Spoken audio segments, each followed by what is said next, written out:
Well, what a lovely day. Isn't it perfect? This is Oxford in nice weather, you can't beat it. Anyway, hospital porter's pride and dignity. Stop the New World Order, welcome to Panwo TV. I'm off on another adventure, ladies and gents. Yeah, I go on so many of them. I'm heading off to Winchester now, place I've only ever been to before once, and that was when I was passing through. You may remember on my Dorset talk, on my way back I changed trains at Winchester. I'm now going to go there probably, and I'm going to a conference called the ASSAP Seriously Strange Conference. Now, I've been to the Seriously Strange before in Bath. I think that was 2 years ago or 3 years ago, something like that. And I'm going back to a different town, so I'm very much looking forward to this. Seems very much up my street. Let's have a look exactly where is it I'm going and what shall we have to expect. Okay guys, this is the event I'm going to see. Seriously Strange, by the Association for the Scientific Study of Anomalous Phenomena. They always have seriously something, like seriously spooky, seriously unidentified, seriously suspicious, that's the one I spoke at, etc, etc. But the Seriously Strange is their main general purpose weekend conference, which they held annually. And of course I went to one in, was it 2 years ago? When did I go? Was it last year or the year before? Which was in Bath. And of course I'll put a link in the description box to the reportage of that. However, this is moved. It's not in Bath anymore, it's in Winchester, which should make it more interesting. And it's a new place. It just says here, Seriously Strange is going to be an entertaining weekend. Top speakers in the field will come together to discuss topics such as ghosts, vampires, cryptozoology, poltergeists, and UFOs. Yay! We have a variety of academic speakers, lay researchers, and a blend of accessible and more academic talks. And it carries on like that. It doesn't say who the speakers are yet. I know Frenchie's going to be speaking there. Lionel Fanthorpe's going, God bless him. And there's a gala evening Saturday, which I'm not going to go to. That's where you just go along to a dinner and sort of announcements and stuff. But there's some details. You can buy your tickets here, which of course I've already done. And there's a ghost walk. Ooh, that's this evening. That might be worth doing. That's £15. That might be worth doing, actually. Yeah. So maybe I can just turn up for that. I hope so. So yes, this is going to be fun. It's a conference just up my street. Let's get there. Well guys, things have changed actually since I came in and went to Swindon. You can't go anywhere along that side now. It looks like the crashed UFO is being shifted very slowly. It must have some kind of anti-gravity device still switched on, which means it's very hard to move. So the only way to get into the station, or in fact if you want to get to Botley Road, you've got to go into the station and up that way and round. It's very complicated indeed. There's this here Oseley Bridge bus stop, there you go. Well, I don't know how much longer that's going to be. You know, what is it? Andromedan or something? I know those babies are big. I mean, they're like 50 feet long, things like that. So, well, hopefully it'll soon be over and we can get back to normal here on planet Earth, Oxford. Anyway, here's the station, guys.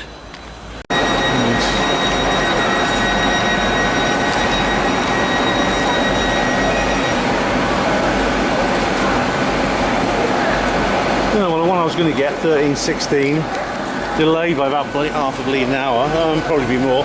That's alright, I mean I've got a book to read. I'm here on Oxford Station. I'm appropriately dressed, as you see. You know, some UFOs are real, which they are. And so I'm just going to basically hang around here for a bit. It's just not a problem. As I said, I've got a book to read, I can explore. And I'm going early as well, and Rhiannon and Michael are coming, but they're way. Oh, it's another train. They're going to get their way after me.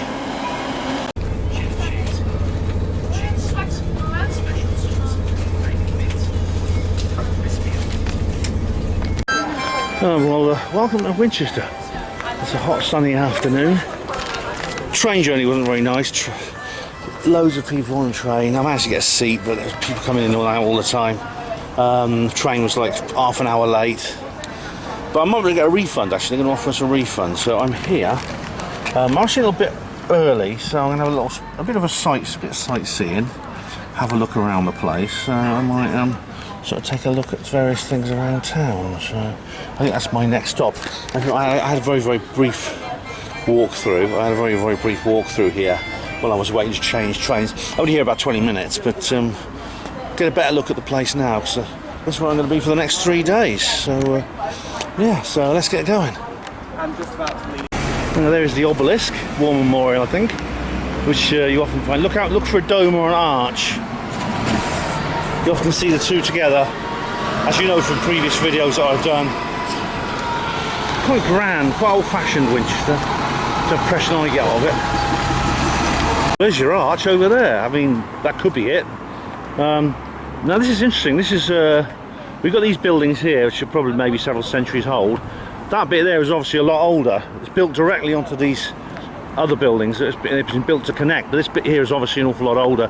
That's definitely medieval. It's got arrow slits. You see the arrow slits there? This reminds me very much of York. So Lily Brunton, if you're watching, you might find this town interesting. So we go through this archway. I don't know what this means here, but who was it you were talking to?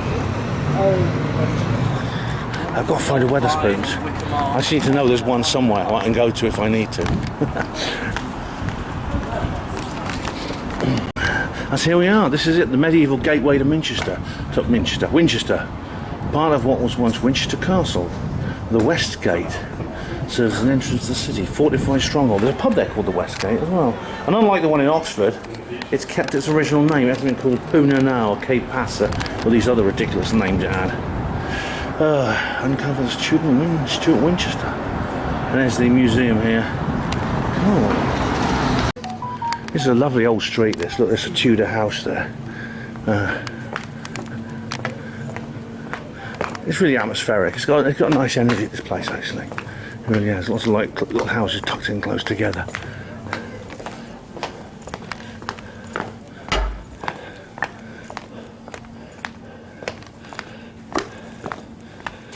Look at it. They're very charming. It's quaint, as the Americans would say. Very quaint. Here on the appropriately named Great Minster Street is Winchester Cathedral. We're going in here, aren't we? That's quite grand. So this is like, reminds me of York Minster actually, when I went there with Lily in my video of York. Winchester Cathedral is famous for having a song written about it. 1966, the New Vaudeville Band. You may have heard it. Winchester Cathedral, you're bringing me down. You stood and you watched us. My baby left town. You could have done something, but you didn't try. You stood and did nothing as my baby walked by. One of my earliest memories actually is my mum singing that song to me when I was a little kid. It's got a little cemetery, yeah? And you get I'm already seeing, as you approach it, you see the big obelisk-like structure, the phallic symbol against the archway of the vagina, the female, the yoni. First thing you see as you walk in is something pornographic. That's great. All internal segment. Don't know if I can get in there. I'll have a walk around. I'm not going to try and get in, you know, but I'll have a walk around the outside if I can. War Memorial there. It's different from the obelisk shape one. It just has that sculpture of a soldier, maybe a specific soldier or just a generic one. And we have here looks like pathways. Now these don't appear to be decorative or symbolic. They don't go in any particular direction. You probably have to see them from above to see what they are exactly. There could be some kind of labyrinth. This ground area is sealed off. You can see there's a fence, you can't get in. But there it is, the actual cathedral. It's smaller than York Minster. Similar in architecture though, except the tower there, it looks like, I don't know, either it was more simple design which they finished early, or they decided not to put the top bit on. But it is a similar architecture. According to Wikipedia, it was actually started, it was a Norman cathedral originally, so it's about 1,000 years old. But there was a lot of work done on it in the 14th century, so several centuries later they did a lot of refurbishment on it. You've got these lovely old cobblestones, I like them. And there's more graves in there, see? Probably famous people. Nice houses. Yeah, it's probably the vicarage where the clergy live. Yeah, it's a bit like VPs. If we're placing VPs, which is where I try and sit, you know, these people are on...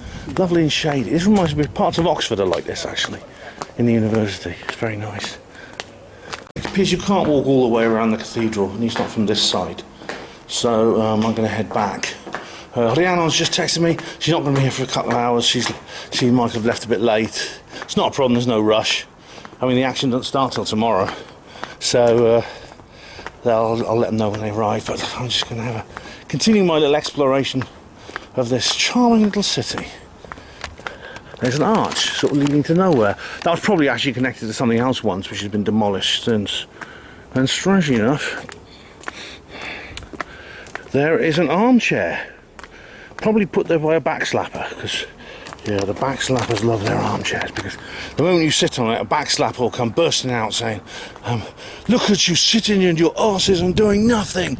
You go, you say this, you do that, but you do nothing. Remember my comedy character, but you do nothing. He's a kind of proto backslapper, I think. Here we go. I'm going to walk back around here. I'm coming at the Royal Oak now. This is listed as a Wetherspoons, but it doesn't seem to be now. Maybe it's gone independent. I'll go in there anyway. Well, Wetherspoons or not, it's a nice place. So I've enjoyed this, and I'm gonna move on. It's got a lovely little spot between these houses here, you see. The signs of Tartaria are here, very much so. I was in the pub. I was in the pub, just had a quick drink, as you saw, just something like Diet Coke and that. But when I was there, I started phone browsing as you do, and headline picks up: MH370 found. And so I clicked on it, thinking, "Oh my God, no, surely not now, really." And it was this article by this guy called Vincent Line. I've heard of him before, saying he's found the perfect hiding place for MH370 at like a basin in the seabed with lots of sort of like craggy bits around it to hide whatever's down there on the seabed. Oh dear. So just in case you come across that article too, right, and you look at the headline and think, oh my God, MH370 has not been found. Alright, it's a clickbait title designed to make you look at the article, which does not live up to the promise of the title. It's very manipulative, I think. And of course the video is fully monetized. It's like a 60-second ad before you even get to watch it. It's even worse than bloody YouTube. Oh dear. Alright, and funny enough, the video had the Ashton Forbes videos, not his, the ones he sort of discovered. You know, the infrared ones with the three orbs floating around it, spinning around it. That was there, which is weird, because the actual news story has nothing to do with that. I mean, the news story claims again that it was all Captain Shah's fault. He deliberately crashed a plane in this hole in the ocean to hide it. But he's got no evidence. All he has noticed, Line, is a piece of geography, a piece of submarine geography, which happens to be in the area where, you know, all the conventional researchers think MH370 went. But other people, you know, like Florence Shanji and the others, say it went the other way, it went north. And Ashton Forbes says, well, no, it actually went west, but it was attacked by these UFO things, which kind of erased it, deleted it, teleported it. So, it's a lovely little area, this. You've got to be so... I mean, there's a little voice in the back of my head that said that before I even clicked on it.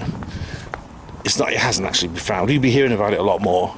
People will be talking about it and things like that, if MH370 has really been found. Oh, what a world, eh? Guys, I'm just standing by the wall of the old police station here in Winchester. You can tell it's the police station because look, they got the old Pandora's bracelets on the wall, just to remind people to stay out of trouble. Hey, this is nice, guys. This is an old pub here called the First In Last Out, which you can see is derelict, but it says here refurbishment plan, lease this pub, starpubs.co.uk. Behind every great pub and bar there is a star. Well done, Star Pubs. Thank you, Star Pubs and Bars. They're actually going to refurbish this old pub after all the horrors of COVID and that. In fact, is it open now? Let's have a look. I thought it was for a minute. No, not yet. But look, it's obviously planned to be opened at some point. Look. Whoa. Nice one. It's obviously an old place as well. Fantastic. Lovely. It's quite a walk. It's well, not for an ex-hospital porter, but for most people, it's a bit of a walk up a hill to get to where I'm going to be staying, which is the Premier Inn. So yeah, I'll just go wait for my friends now. Alright, guys. Well, I'm here at the hotel. It's well, it's not bad. It's Premier Inn, you know. It seems a little bit simple compared to the one I stayed in at Heathrow Airport a couple of months ago, if you remember. My view out the window is, well, let's have a look. Sort of like a few roofs and some trees. There's a white car, a van. It's not bad. Here's your bed. There's this little bed too with no clothes on, no dressing. There's some air conditioning. It doesn't seem to be very strong. It's hardly coming through.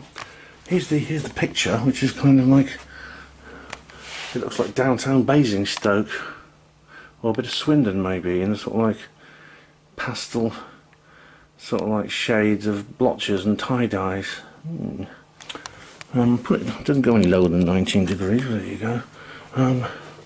What's this? This is, that's the mirror. Here's the bathroom. If I can get the light on. There we go. Bathroom extractor fan. Oh, it's one of those, is it? Right. It doesn't work unless you put the key in the lock. There we go. Right. Okay, so the bathroom. Bog, as always. Sink, mirror, psycho shower, and oh, they do give you some. What's this? Curly hair body wash. Luxury hair and body wash. Right. Well, it has to be body wash for me, and towels. That's not bad. So it's pretty average, really. What you'd expect. Right. So don't need any lights on. So maybe it'll work now. I've got that card in there. All right, guys. See you later. Ooh, right, I had a little bit of a sleep. I just shut these curtains. It's the only way to keep the room cool, because otherwise the aircon can't keep up with it. I'm like, and I got up, I woke up and I was like, it's about 7 o'clock now, and I switched on TV. I hardly ever watch TV. And I just realised, I mean, firstly, it's most of it's ads and the programmes. I've been flicking through the channels. There's like about 100 channels on this TV. It's bigger than when I was a little kid. A TV was like a box, like a wooden box with a little CRT screen, half that size, with only 3 or eventually 4 channels. But my God, it's gone downhill. It really has gone downhill in terms of quality. I don't have a TV at home. There's a TV in our house, but you know, Akbat and Hossan use it, not me. I hardly ever watch it. 99% of it is as bad as what I've just been watching, and the 1% which worth watching turns up online, and it's a shame, you know, because like I said, you know, television technology has increased so much. You know, TVs can be bigger than this, and they can be like. They can be twice, 3 times that size, and you get 3D pictures, you get high definition pictures. Oh, way better than what I had when I was a kid. And you know, the money put into TV production now is basically about the same as what Hollywood gets. Whereas when I was a kid, it was like TV programs were much lower budget than they are now. You know, made on a shoestring compared to what modern TV is made on. Yet, the quality, the creative quality is just plummeted. You see it especially with comedy. You know, comedy's just not funny anymore. It's something that Reginald Perrin could sell in his grot shop. That's a reference to an old comedy, by the way. And if any of you are old enough to remember it, I mean, if you're not, do watch it on YouTube because it's so funny. But anyway, so that's all there is to do really. And the Wi-Fi, I haven't booked Wi-Fi. It's not worth it. It's quite a lot of money, and I'm hardly not going to use it much. So I just noticed there's another picture over here which I didn't show you the first time, and it is similar to the other. I think probably the same artist. And if you have artists in here, looks like buildings, a cityscape made with special effects put on it. I don't know. I'm reminded of Alexei Sayle. Do you remember Alexei Sayle? That might have been my alt tech exclusive, where he's talking about Keir Starmer, a piece of hotel art made man. I'm just waiting for my friends to arrive now. They've got to drive down from West Wales, so they should be here soon. I'll probably have dinner in the hotel actually, and then I hope they got their brochure, because I haven't actually brought my brochure with me. I downloaded it to my desktop PC. I didn't copy it to my phone or anything. They probably got a copy of it. That has all the details of the speakers and things like that. I must say,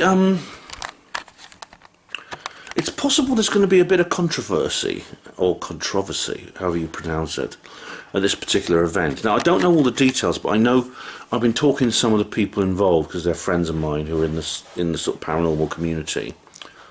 And apparently there was some, and I don't know, like I said, I don't understand all the details, let alone am I going to pick a side, but there was some dispute which resulted in one of the ASSAP board members walking out and claiming that the rest of the organisation was being unfair to him or treating him badly. I don't know all the details. Obviously this conference is going to just be kind of, it's not about that. It's going to be what it was always supposed to be about. But yeah, these things, these personal issues, sometimes do cast a shadow over an event like that. We've seen that, like with Probe. I told you about the time. Well, I mean, it was one of the last ones actually, but you may remember it. There is a reportage on my channel, of course, from a few. I can't remember which one it was, but there was a time when Probe, Sasha Christie said she was going to go, and immediately people, and then a couple of the speakers pulled out, and basically people were approaching me, specifically asking me not to pull out. And I didn't. I mean, there's no way I just did my speech. I ignored Sasha, but she was in the audience, and I just did my talk and stayed out of her way. But you know, these things do. But it is true. 2 of the other speakers did pull out as a result of her being there. And these personal issues can spill over into the rest of what we do, and they can cast a shadow over what we do. And it's a shame when that happens. But obviously if a genuine injustice has been done, then it needs to happen, as was the case with Larry Warren. He was a man who was an innocent man who was accused of being a fraud, of concocting his own experience, the details of his own experience, and lying about it, which was not true. And I do, because it's happened to me more than once, I get very passionate about that, and I defend people who are accused of that wrongly. But you know, I can't spread myself too thinly and sort out every single conflict in the world. Like I said, I have spoken to some of the people involved in this, and they did give me a basic rundown of what the problem was, but I've only heard one side of the story, only one, and so I don't know what's right or wrong here. I don't. Maybe I'll find out more tomorrow.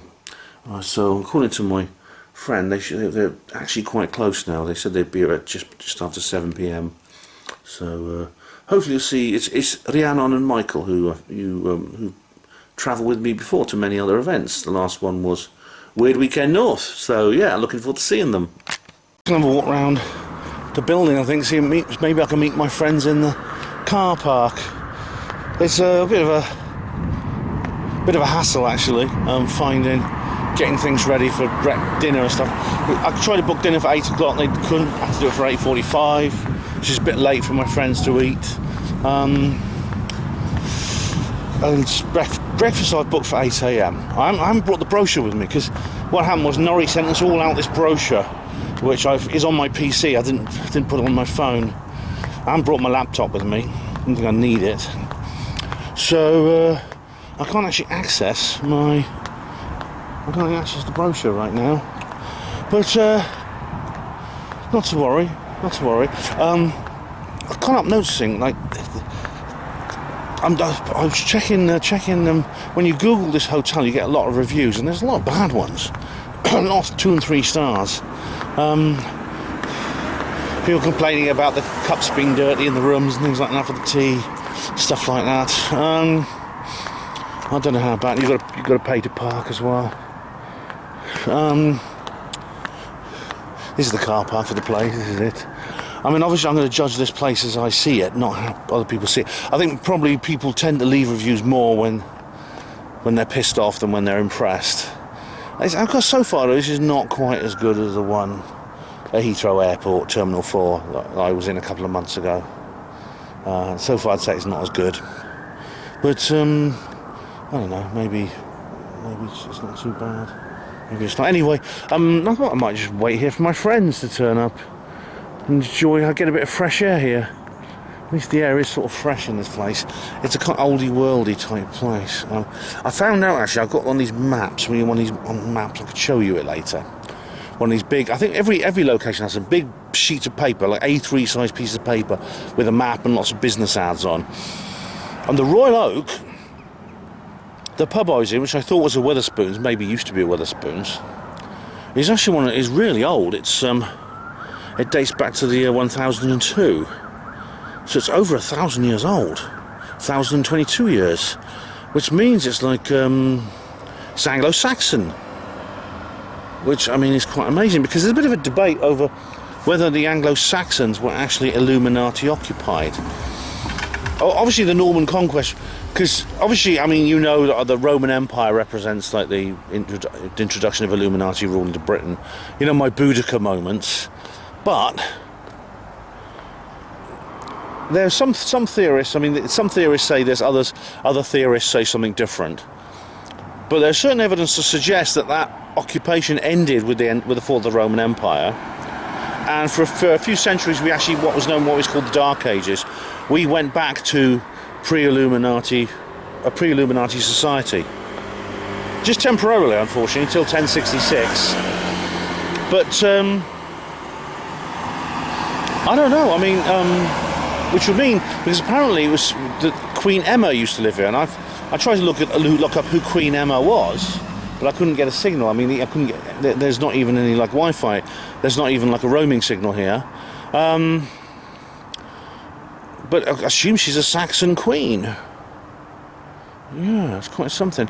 One thing, as I've said before many times, is that the Anglo-Saxons were not a race of people. I recommend Britain AD and Britain BC. Now, I've brought this up before many times, especially in my Senedd, when I went to the Senedd.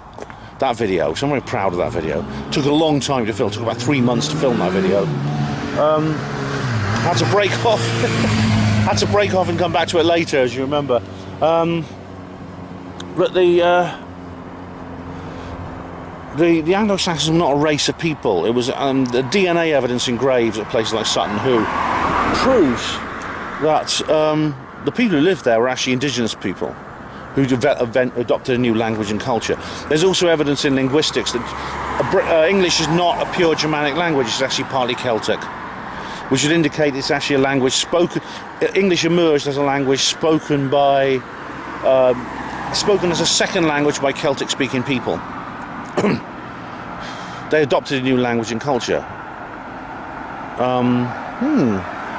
Just a thought, but I mean, I could have actually been sitting in a pre-Illuminati pub today. That's a story to tell the grandchildren, should I have any. Hey guys, we've just had dinner. It was very, very nice. I'll tell you more later, but we're going to go to bed soon. But Leon and Michael are here. They've turned up, and we've had a great time. So we're looking forward to tomorrow, breakfast and the conference. Well, good morning. It's Saturday. It's about 7:30, and I'm awake. I've actually been awake since about 5:30. Finally, I found something good to watch on TV. The Simpsons. You know, they've been doing wall-to-wall episodes since about 5. There's interesting. I love The Simpsons. Actually, if you've not seen it, it's really, really pitch black satire. There's an episode actually where Bart is given Ritalin, and they've just shown it actually, and he goes on a rampage with a tank from the local army base. It's really cool. And of course I've got plenty to keep me entertained. I've got my Area 51 book by Annie Jacobson. I started that on the plane on the way to Contact, and I thought I better finish it at some point. Anyway, in a short while I'll be going for my famous premiere in breakfast, so I'm really looking forward to that. So we'll just watch a bit more of The Simpsons and we'll get going. Right guys, I'm here at having breakfast at Premier Inn. As you can see, the interrogator's lamp is behind me. It's in every single room in this hotel. George Orwell was right. The telescreen is unipresent. The interrogator's lamp shining in your eyes all the time. Okay, we're just waiting for... Well, Michael's going to get the car and we're going to head for the conference. Just waiting under the watchful eyes to keep us safe. Getting that pre-conference thrill, I always like that. But yeah, we're going to head off there. Leon sent me the brochure last night, so I know exactly what's happening. Got to register at 9:10, and then it's a weekend of fun and frolics. Hope they have the psychic lab, the psychic laboratory thing. Psychic Labrador. Yeah, they had one. They had one in, not Labrador, laboratory. In 2011, you literally could go in and like practice your psychic skills. They didn't have it last time. Maybe they'll bring that back. That was great fun. That was. It's great fun. I'm looking forward to it. It's a really cute kind of like area here where there's these houses with gardens. We took a wrong turn. Onto Sparkford Road, then turn left. We took a wrong turn. But they got. Have you ever seen these before? I haven't seen one since I was a kid. Do you see that? It's one of those Buckminster Fuller climbing frames. I thought they just didn't happen anymore. There's a bit of nostalgia there, bringing back childhood memories. Now, somehow I can tell from a distance that those people look like ASSAP people. I don't know how, it's just something about them. Ladies and gentlemen, I'm here with my UFO t-shirt and my Stonehenge hat, and I'm officially in. You see, I've got a nice little badge here with my name on. Presumably I keep that as a souvenir. And this is the venue here. Funnily enough, it looks very much like the venue in Bath. I think maybe when you've seen one university, you've seen them all, apart from Oxford. So, so we'll have to go in there in a minute. We're nice and early, so no rush, but I've seen Neil. I'll show you Neil later and get an interview with him. And that's Neil Ward, he's here. I've seen Christian Lander. I've seen a couple of other people I recognise. It's really great. To see this quote George Orwell. Yes. And whenever I go to a conference, I just make notes so I can do a report for my YouTube channel. That's what I've got here, really. And I'm here with Neil again. Yes, you know Neil from previous productions. Hello, Hippam reviewers. Yeah, how are you getting on? Yeah, well, I set off from Weymouth this morning, so I got up at 6 a.m. God, don't I feel it.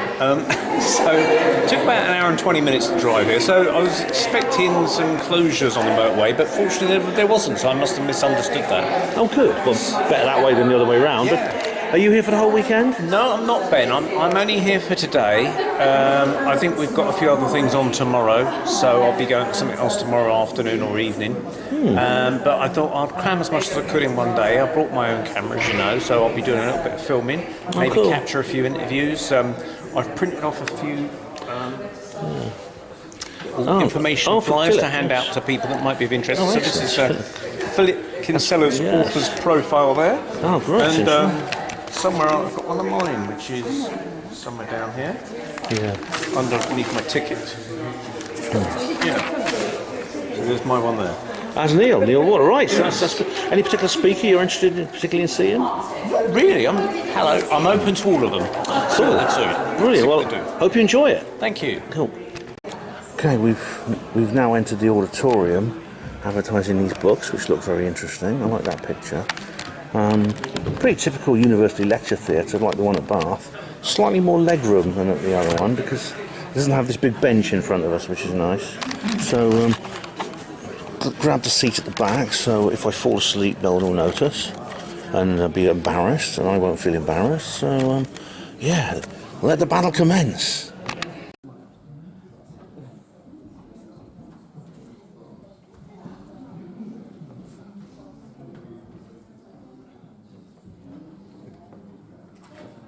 Are you joining us on the joint thought? Oh, yeah. Where is it? I can't remember. What kind of place is it? Where is it? Yeah, if there was some seat on a particular day. So you rang them up. following day they had to get basically you to decide what your options are as quick as possible, and if so, we'll waive the cost. There's no one to do that. As long as you machine that they can send us the cost to do it.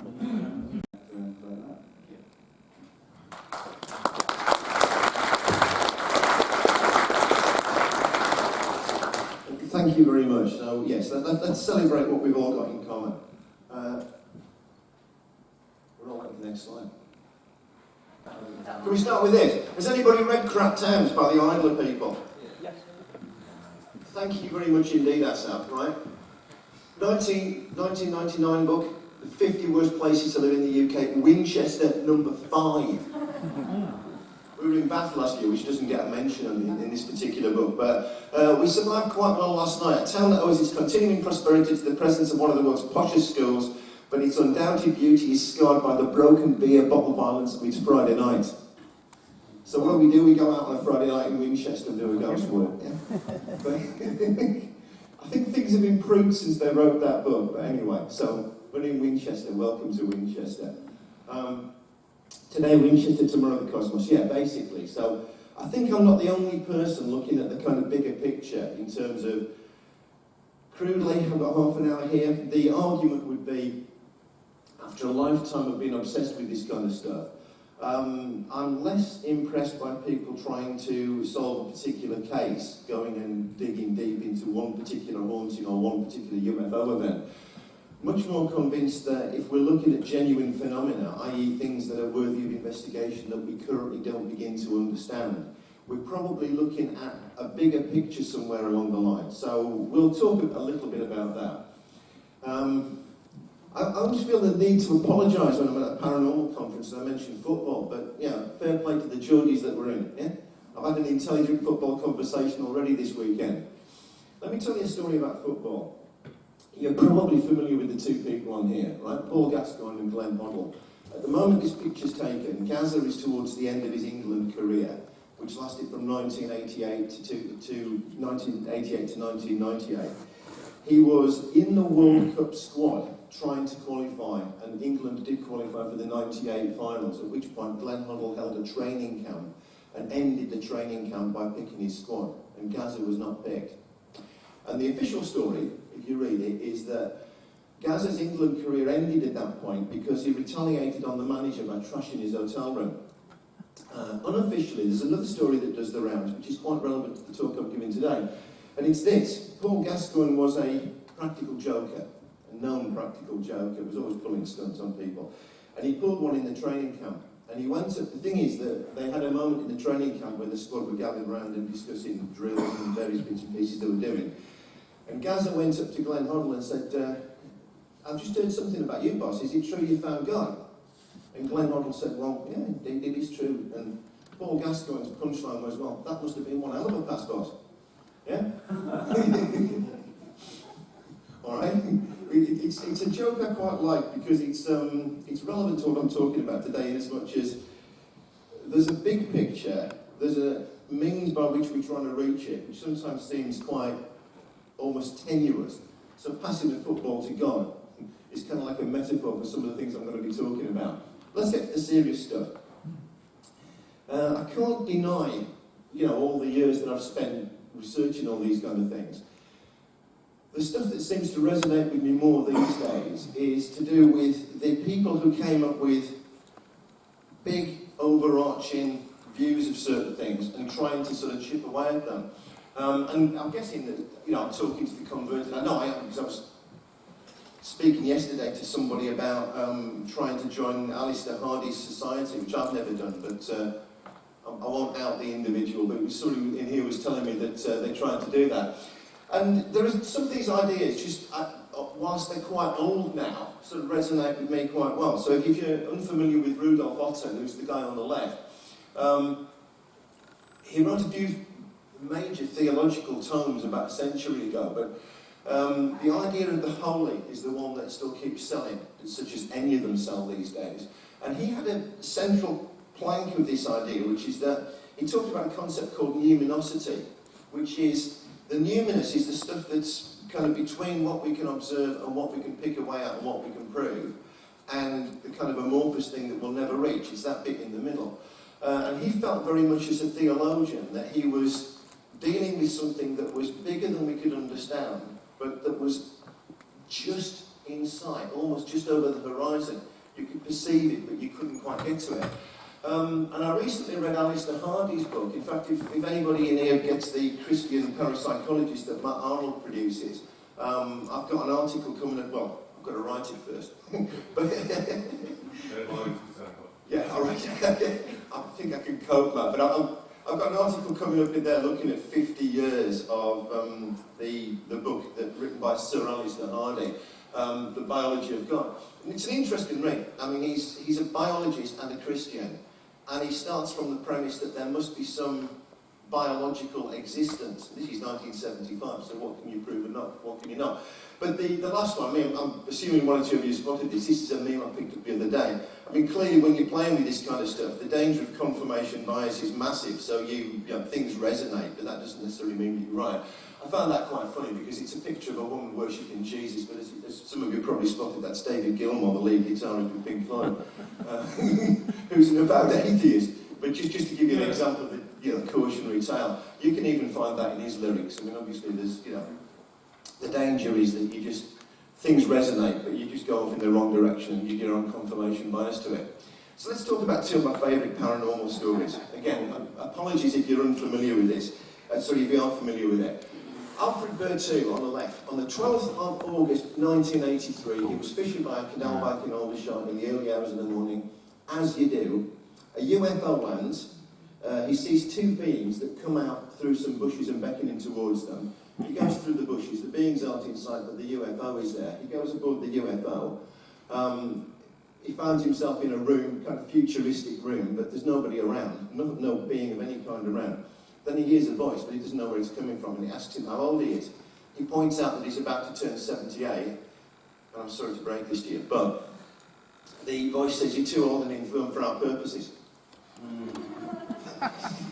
All right. Lucky for him. Aliens are ageist.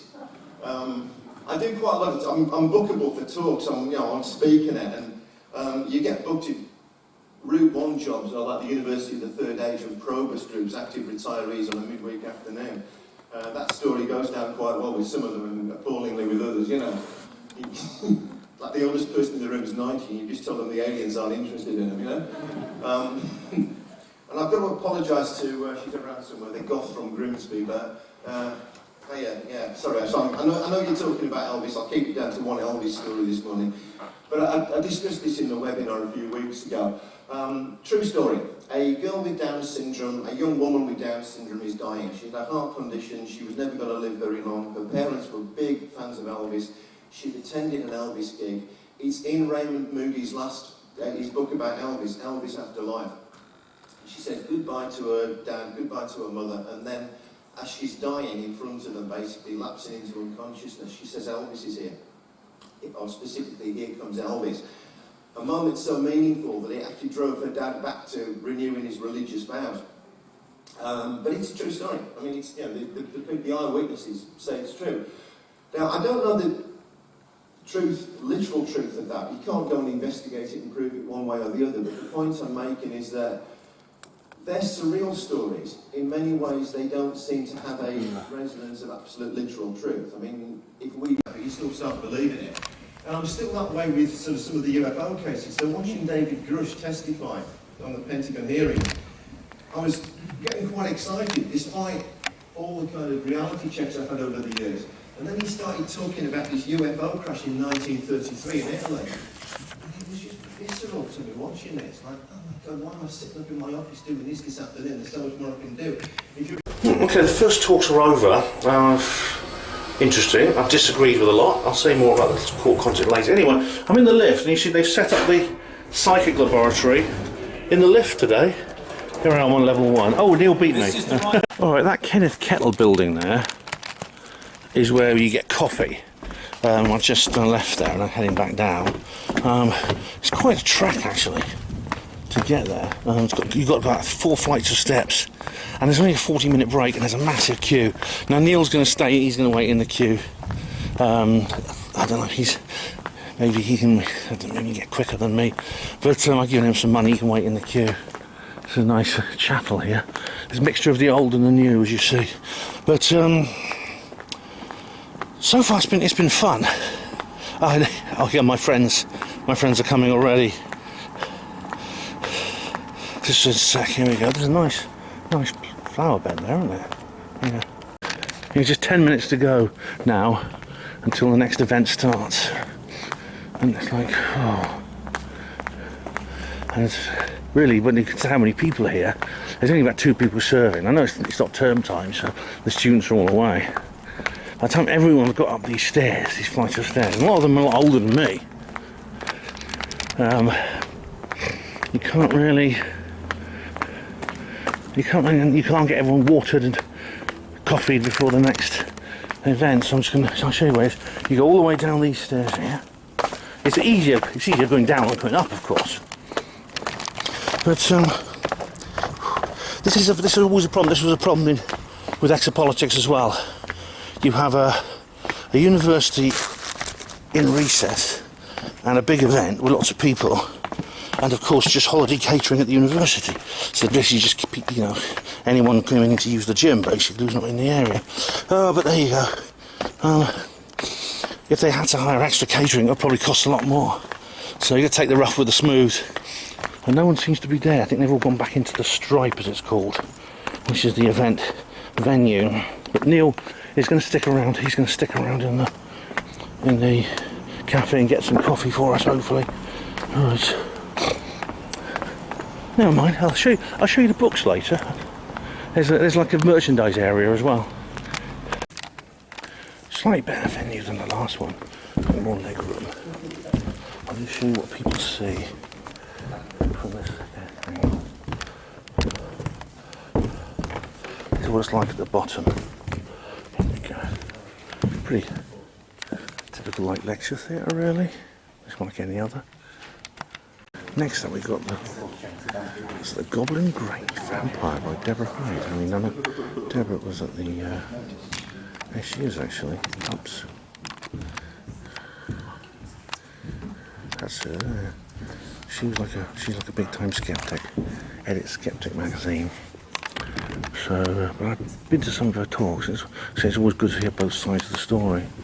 So I wonder what she's going to have to say about this. Story and people get sleep paralysis, and this is a classic sleep paralysis story, with the little girl being bitten on her face. That could well have been rodents, but it shows you that they are kind of getting all of these local stories and putting them in the service. At Winchester, we were taken back to go to the Times, and by the end of this movie, I just decided that spending the night there alone at Sandbridge was the essence of ghost hunting. It was something that simply had to be done and would be achieved. Alright ladies and gents, I'm here in this university refectory. Sorry, I'll keep it's alright. One's pretty much like the other if these new type universities. I never went to university, of course, but I did. I've been to a few universities, like the one at Bath, and it's actually pretty much the same. Cashless. They don't accept cash. They've got a big sign saying they don't accept cash. I said, how long have they been cashless? And it's the usual story. Since the lockdown, since 2020. I said, any plans to going back to accepting cash? They said, no, none that we know of. So, obviously, the people behind the counter may not know policy, but as I said, it's not universal. There has been some pushback. I mentioned the pubs on Cowley Road, for example, but it's still disturbing when this happens. But there you go. I mean, I made a big show of digging my card out from my pocket and that, oh, there we go, that sort of thing. But there you go. These things happen sometimes. Hello everyone, guess who I'm with? I'm with Christian Lando, who's enjoying his lunch. I am indeed, got a nice coffee here. Yeah, how are you doing? I'm really good, buddy, really good. It's good to see you. You too. Viewers, you'll be familiar with Christian because we've done an entire programme, and of course I've interviewed him. He was here 2 years ago at Bath, which was good, yeah. And what's your talk been about? Well, today I actually debuted a film today, and the film was entitled The Secret of the Nightwalkers, which really was a passion project born out of frustration. So if you're aware of the Fresno Nightcrawler, and I'm sure you might be. The little things going like that across grasses and things like that. Right, so I was in 2008. I was on the forums where the kind of dissemination about that topic came to be. But since that point, I've seen the kind of videos pop up over the years. Never really paid it too much attention, other than it's a curiosity. But in the last couple of years, I've noticed something, and that is that people kind of look back at it with the same kind of fervour, with the same kind of glassy-eyed wonder as Jeff, the Talking Mongoose. It's kind of like, it's so wonderful. It's become a bit of a legend. Well, there's certainly a meme. I mean, there's lots of copycat videos I've noticed. You know? Very, very. So I kind of wanted to nail a secure video about all the different historical videos about it, because there's about 6. And they kind of have distinct time points, but then also how the video was done in the first place. So how was the Fresno Nightcrawler put together? So I built my own one. I built my own Nightcrawler, and I basically took it to the woods after trying it in the kitchen, and it actually turns out it's probably easier and better than I ever expected it to actually be. And as such, that's the video I demonstrated today. That's quite you actually built using a pair of like trousers. You built like your own model kind of Nightcrawler. It was very fun actually. I've just put it together with like a clothes hanger, some washing line, and just basically using a tugging method. Was literally able to make it walk very, very stylistically like those White Nightcrawler videos. Yeah, that's quite a task. That is. That's quite. You worked very hard on that. You really did. There's several. I mean, there's always been some questions asked about these videos. For example, a lot of people mention the timestamp on them is wrong. It's sort of the timestamp shows it's kind of the middle of the day when it should be nighttime. Yeah. Now you could say, well, they just set the camera wrong, the clock wrong on the recording machine. However, the original recording files have never been produced. No. Now, even the original Nightcrawler video, like Jose, it's someone just filming a screen. So, I mean, in that case, I mean, unless we find the original tape and the real recording, I mean, has it ever surfaced, the original? To my knowledge, no. So Victor Camacho was the person who spoke to Jose at that. At Univision 21, and obviously went to his house and got to see, the palm tree, got to see the fences, got to see the garden where the Nightcrawler was filmed. And I think he doesn't believe that Jose filmed it. I think that even in the original documentaries for like 2009 Media Matters, I think it's quite clear that Victor Camacho doesn't believe that Jose filmed it, but he's never seen the original tape, to my knowledge at that time. And I did reach out to him before I published this today, but I haven't heard back from him yet. Right, yeah, so it may turn up at some point, but I think it would. I mean, if it does, it may maybe help, because, I mean, the problem is, though, if it doesn't, I mean, if something like that was filmed today, it would make little difference now. I mean, the problem I find is that visual evidence these days has become much less valuable, simply because you can fake literally anything. I mean, to produce an image like that, I think you could probably do it in 5 minutes with a particular app. I mean, I know there's at least one copycat, which is simply somebody running along a street, and then they Photoshop out the top half of his body, so you just see his legs going along with white trousers on. It's an interesting video, actually, that one. That's when... Just the rabbit gets spooked, doesn't it? Yeah, so that was the video where I got asked by... There's a Japanese film company who were in Los Angeles who rang ASSAP. And ASSAP says, Christian, would you talk to them about that particular pair of trousers running down the street? I actually think that perhaps is the best video. But it's the best one because it does a couple of things that are really interesting. It actually kicks itself off the wall. As it's running down the street, it then kicks off the wall and goes under the tree. And the shadow does actually follow it. The shadow of the tree line does follow the pair of trousers. So it must have been a real pair of trousers. So is it a guy wearing a morph suit and perhaps run it twice? Probably, and that's how I think it is, and obviously but it is the best looking video out of all of them. Yeah, it's still got the better resolution. It looks like it's been made with a bit of fun. Yeah, it's sad really, because there are so many fake videos out there, and people create them all the time. It's so easy to create them, and they're so realistic. It's virtually impossible to tell them from the real thing, and of course they're doing a great disservice because they're creating a terrible signal-to-noise ratio problem.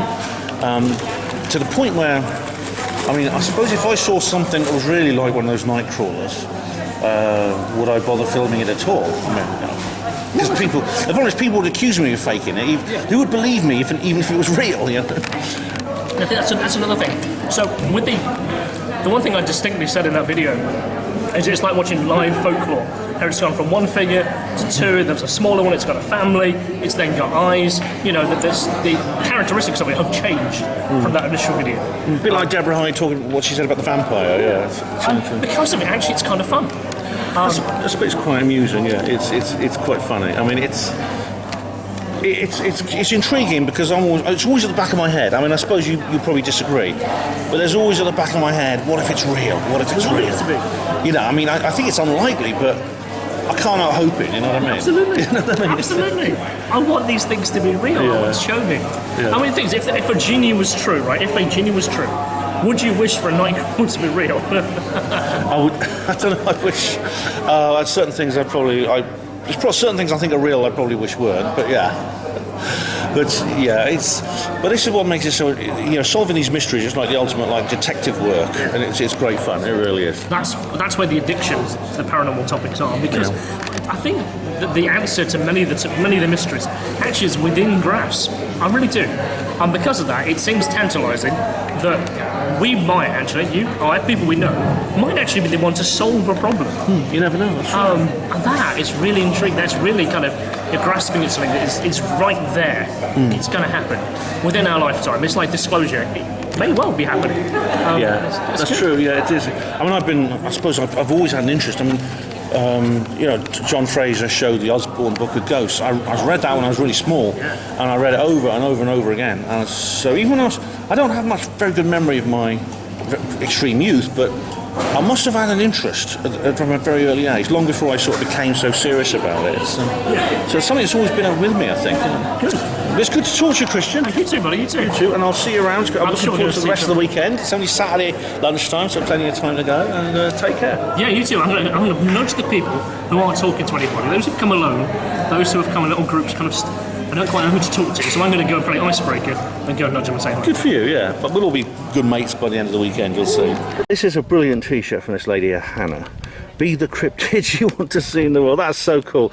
Did you design that? I didn't, no, unfortunately. I can't take credit, but I did fall in love with it. So it's excellent. It's brilliant. Thanks very much. No. Get the evidence of this. Yeah, well, hang on.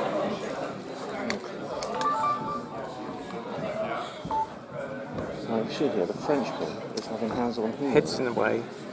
It's a bloke, yeah, see, that's quite something. I wonder what he thinks about it. Will he attain any kind of real enlightenment? We're going to have the panel discussion in a minute, so that'll be interesting. Let's get to the side of him. He's right in a good position. There he is. Timothy to the Nile, Still, I think they're going to finish it off in the showers.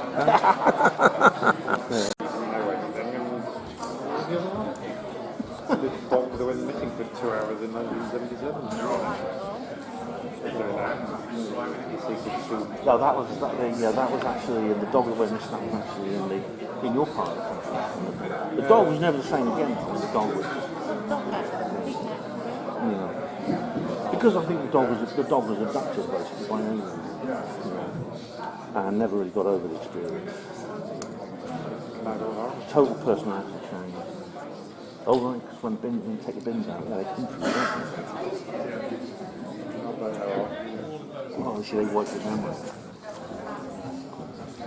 You just turn up late. And then everyone else says, Michael, why did it take you 4 hours to put the bins out? I said, it took me 5 minutes. Things that happen in the future, you don't know. I'm saying that, and they over your time with it. But I think it would be more peaceful. I think one study is ever going to change the size of the viewpoint. So it's kind of the move from the paranormal into the normal. Yeah. What we call paranormal now would be normal, but Yes. Yeah, I mean, you've sort of said something that time's going to say, but Chris knows that I'm going to say you can never replicate this stuff in your laboratory. You just can't do it. It's spontaneous. But we don't know enough about what it might be to be able to point something down. Now, not only is this lift made up to look like the psychic laboratory from 2011, that's this really weird message here. In the event of entrapment, press the yellow. What a weird way to put it. Anyway, I'll show you some of the artwork here. That I think is a collage of Anne Frank, the young girl, the Dutch girl who wrote a diary. You remember that? And there's these lovely pictures here. Look, I'm quite high up here. Look, that's like a fairy sprite or something. And, oh, look at this. That's incredible. Now there's the artist, Rosa Branson, and it's a whale and a guy with a. That's incredible. And it's like a religious icon, but it's more modern. It's like some of the art you get like in the Brahma Kumaris Centre and things like that. Wow, amazing. There's not enough space to see it completely because there's a wall here. You need to step back a bit more, I think. It needs to be hung somewhere else, in my view. What an amazing image. 2020, being furloughed, and with time on my hands. So I wanted to take my research that I've done for my Masters in 2019. I just popped out for a moment. It's nearly the end of the first day. They're on the last speaker, Matt Arnold. I'm just standing here for a moment just to let you know that something I didn't mention at the time. I actually had a deja vu experience just a few hours ago on this spot. I was just talking to my friends here. There's Christian, there was Hariam and Michael, and I just had that strange moment. It only lasted a few seconds of deja vu. And what's interesting about deja vu is something almost everyone gets. This feeling it's just happened before, and I don't know where, I don't know when, but I just knew it happened before. And there's different interpretations for this. Some people claim it's neurological. It's where basically your memory and your conscious mind basically gets wired back to front briefly, or a signal goes the wrong way. So you perceive something through your consciousness that you believe is a memory. That's a neurological explanation, but there are supernatural explanations as well. Anthony Peake's is the most interesting, that literally you are perceiving something you did experience before in a previous incarnation or a previous round of a particular incarnation. I've explained that before, but apparently they become rarer as you get older, and I have to agree with that actually. I've only had a handful in the last 2 or 3 years. There's one day, interestingly, I told Anthony about this when I saw him, where I had about 4 of them, and it wasn't that long ago. It was only about 5 years ago. I had like about 4 or 5 deja vus in a row on the same day. But it very often happens when there's a big turning point in your life, where in a previous round, there's a difference between incarnation and rounds. And if you're familiar with Anthony Peake, you'll know about that. I don't have time to explain it to you now. You just have to look up one of his lectures on is there life after death and things like that, and Cheating the Ferryman and the Daemon and things like that. Or you can watch my video about it. Watch my video. It's on my channel from I think last year sometime. There's what's strange is that it's something significant happened to you in the previous round, and basically it is a flash of communication between your Eidolon, your conscious physical mind, and your daemon, your higher self. If you want, like I say, if you want a bigger explanation of that, you need to go and you need to go and watch my video about Anthony Peake. I recommend that one first of all. A lot of old friends. There's old Frenchie going off after doing his talk. I get a spy. Yeah, we've come to the end of the first day. It's been good fun, but it's not over yet because we're going to go and get a meal. But it's been an interesting day. I'll say more later. Well, hello everyone. I haven't done any filming for a bit, so I didn't check in with you. It was a bit of a whistle-stop, kind of like non-stop action. We went to a curry house, and I'll say more about that tomorrow. It's a lovely place called Gurkha Spice, and it's so good, we're going to go back there tomorrow. Then I came back, I was so tired, I went straight to bed, even though it was only about 9:30. Rihanna and Michael went up to their room, so I thought, I came back here and I really didn't have any energy to do anything except sleep. As a result, whenever I do that, I always wake up about 1 in the morning, and I always wake up about 1 AM after that, and then usually just go to bed about 4 or something. So it's not ideal, but I was just so tired. So time to review today's speaker, since I can't sleep. So what's been happening? Well, the first speaker was Neil Nixon. But before I should mention the intro, a guy called Craig Williams, he's some guy who helps run ASSAP, or ASSAP as some people call it. And he did his intro, and he actually did say, you know, at one point, he said, there's a lot more that unites us than divides us, and this sort of thing, referring to the various conflicts that have been happening lately, which I don't fully understand myself. And he just said, you know, let's unite, let's fix to see what unites us rather than divides us and things like that. The first speaker, someone told me the first speaker he does have a partisan position in this fracas. So I won't say which partisan, but he did. Apparently, he does, according to this person. His name's Neil Nixon. Someone I've met before, actually. He's spoken at several events. I've seen him on TV a couple of times as well, doing various programs. He's very much a skeptic, but he's one I can get on with. And he mentions he's written some books. I might get his book, actually. And he starts off with things that you may think are irrelevant. He starts off with, apparently Winchester is one of the 5 worst places in the UK to live. I don't know if that's true. I mean, you'd have to be a Winchesterian to answer that question, I think. Why was Paul Gascoigne dropped from the England team? This is, I don't know, there's several people have asked this, because they said he didn't get on with Glenn Hoddle or something. Glenn Hoddle, of course, had a religious awakening, and old Gazza goes up and says, Glenn, you found God, have you? Or something like that. I don't know. He mentions Alfred Bertu. Now, this is a very interesting case.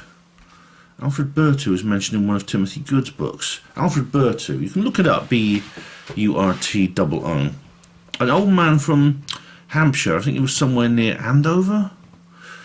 He was an old guy who used to like night fishing, so he'd go up, he'd often spend his nights, excuse me, I mean, he'd retired so he could do this sort of thing. He'd spend his nights on the canal, like with his rod in the water, you know, just enjoying the night air and things like this. Well, apparently one day, this is a while ago, this is quite a while ago, I don't know exactly, can't remember exactly when it was, in the 70s, I think. He was night fishing, and this flying saucer landed. These aliens got out. They took him on board, and they asked him how old he was. And he said, oh, I'm about to turn 78. And they said, oh, you're too old for our purposes, I'm afraid. And they let him go. So goodness knows what would have happened if he'd... Goodness knows what would have happened if he'd been younger. What would they have done to him? Dread to think, doesn't it? There's all kinds of myths surrounding Elvis Presley. One was that there were some people who, this is, yes, somebody, you hear about people who are visited by angels on their deathbed, and apparently it's on good authority that someone was lying on their deathbed, being an Elvis fan, and they had a visitation of Elvis. He talks about various other people. Apparently this was in Raymond Moody's book. One of his last book. I've only read one of him, the classic one, Life After Life. That was his 1975 book that really introduced the whole concept of near-death experiences. And he mentions UFOs. J. Allen Hynek he's got a lot of respect for. He talks about the famous New Guinea UFO, you know, the guy, the missionary in New Guinea, who's on the beach and he waves at the UFO and the aliens wave back. It's quite a famous case. Pascagoula, of course. I mean, they're both, unfortunately, Parker and the other guy, what's his name? They're both, Calvin Parker and the other guy. Unfortunately, they're both dead now. I think the younger guy, Calvin, he's died now. But that was a strange case. Again, it's very like the one. It's rather like Alfred Bertu, except ended differently. Again, 2 guys fishing. This is in Florida, USA, and they were fishing together, you know, and this alien came down and takes them on board their spaceship. It's quite an alarming story, actually. He mentions Vic Tandy. Now, Vic Tandy didn't believe in ghosts, but he found himself seeing them when, and apparently he saw them when he subjected himself to infrasound, that is very, very low frequency sound vibrations, too low to hear. and apparently these can be produced naturally by things like wind turbines.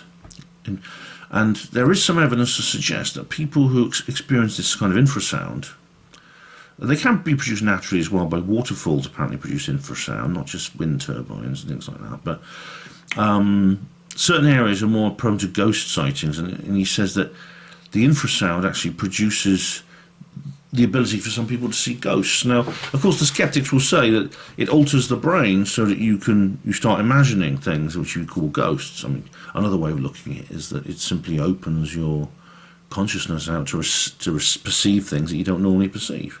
You could take a reductionist or an expansionist view of that, depending on your prejudices.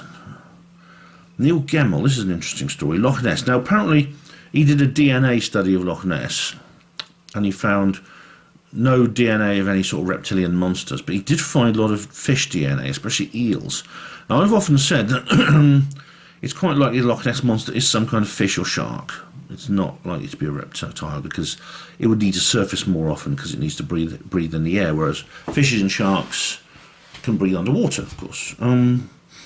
He mentions Carl Flock. Now, Carl P. Flock is a ufologist who became a big Roswell skeptic, and again, Neil mentions him, but unfortunately Carl Flock didn't really say anything that was very convincing in my view. He just talked about Project Mogul. His basic ideas were Project Mogul, which of course is a pile of crap, and he echoes Cal Korff by saying everybody involved is a liar, and they've all made money off it. Glenn Dennis, the various other witnesses, they've all made money off it, so they must be lying. If you make money off something, you're obviously a liar. So, Neil, when I come and see your stall tomorrow, I expect you to give me one of your books for free, okay? Don't sell it to me. You're making money. And Carl Flock made a quote, which apparently, all I've written is here, Carl Flock, quote, Skeppers too. So whatever Carl Flock said applies to skeptics too. Abby Richards. Now, I don't know if you know about this, but Abby Richards. I'm not going to show you any pictures, but just Google Abby Richards conspiracy theory chart, and it's like an inverted triangle. At the bottom is like of how crazy you are, basically, how conspiratorial you are. I did a Her Panmo show about this. I might have even done a video about it. If not, I will do one. And it gives you different kinds of conspiracy theories, different levels of what she perceives as craziness. Of course, anyone who knows me, I'm way off the top of that chart. Because at the bottom you have things like MK Ultra, things that are proven to be true. But then you go up and there's other things like moon landings, 9/11, etc., etc. And the top it's like the 17th letter, flat Earth, the Queen's a lizard, etc., etc. So it goes from slightly crazy to really crazy.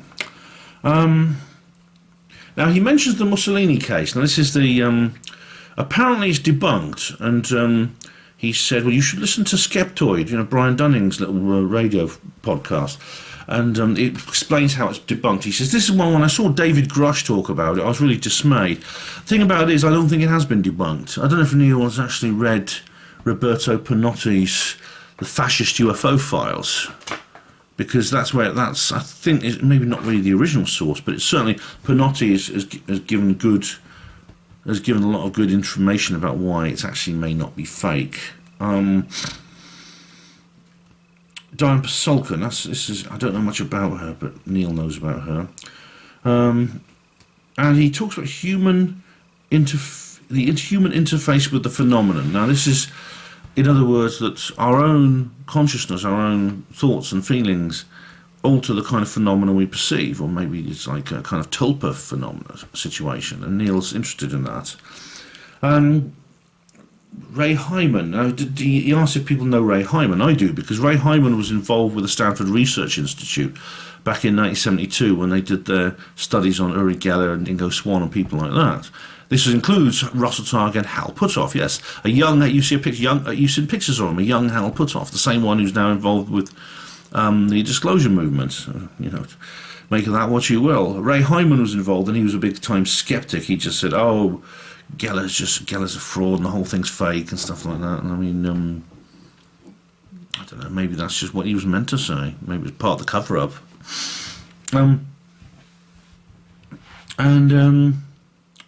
Raymond Moody apparently still alive.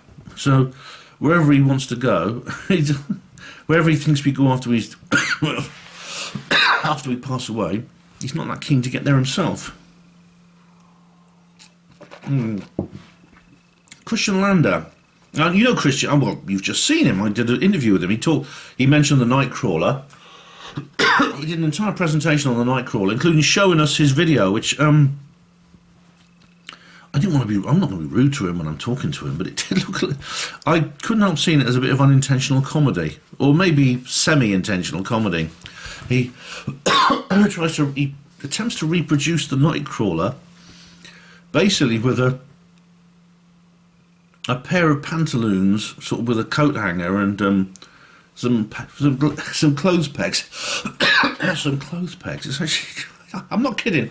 And he does succeed. He works very hard at this, and he does, and he's to be congratulated for his dedication, I must say.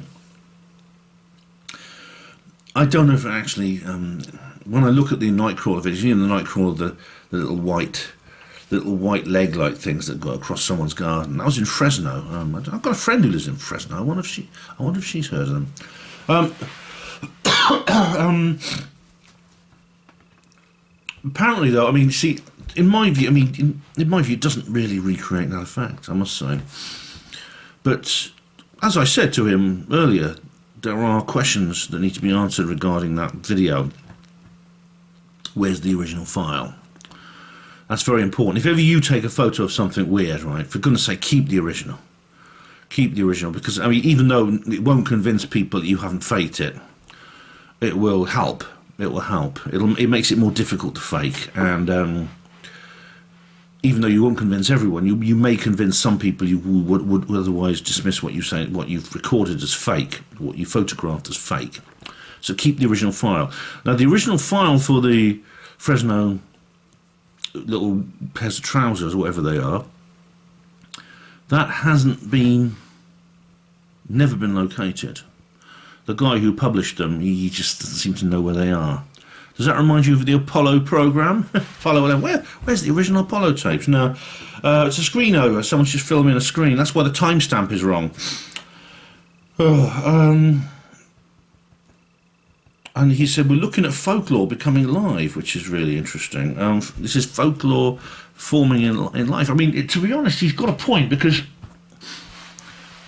you know, it has become a piece of folklore. Whatever the veracity of the original image, even if it's real. You know, there are now so many copycat ones, like the ridiculous one with the rabbit, and there's these, literally you see a pair of trousers. It's very obviously someone just running along the street. And it's quite a famous one, actually. I think it was filmed in South America somewhere. And you see some people pointing with alarm. It's obviously someone with trousers, white trousers, running along the street, and they've photoshopped out the top half of his or her body. Yeah, but it was an interesting talk anyway. Anne Winsper, now she's very interesting, because I went to see her actually, because she asked if anyone's had a time slip experience, could they go and talk to her. So I went to her and I talked to her about the one I had at bases at Black Swan, which I've mentioned before on another video. I've mentioned it several times now, so regular viewers will know what I'm talking about, and I'm not going to repeat it here.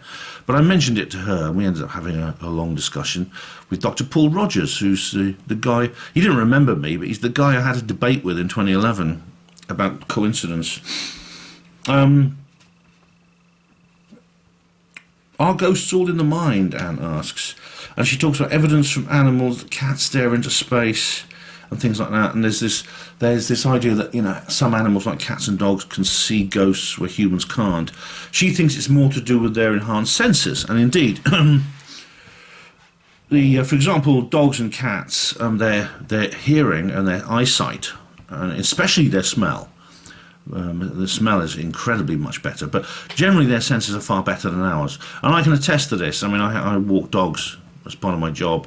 One of them can hear me coming up the road. I'm walking up the road towards the house, and I can already hear him barking, because he can hear me from like 50 yards away. He knows my footsteps, he knows the sound of my breathing.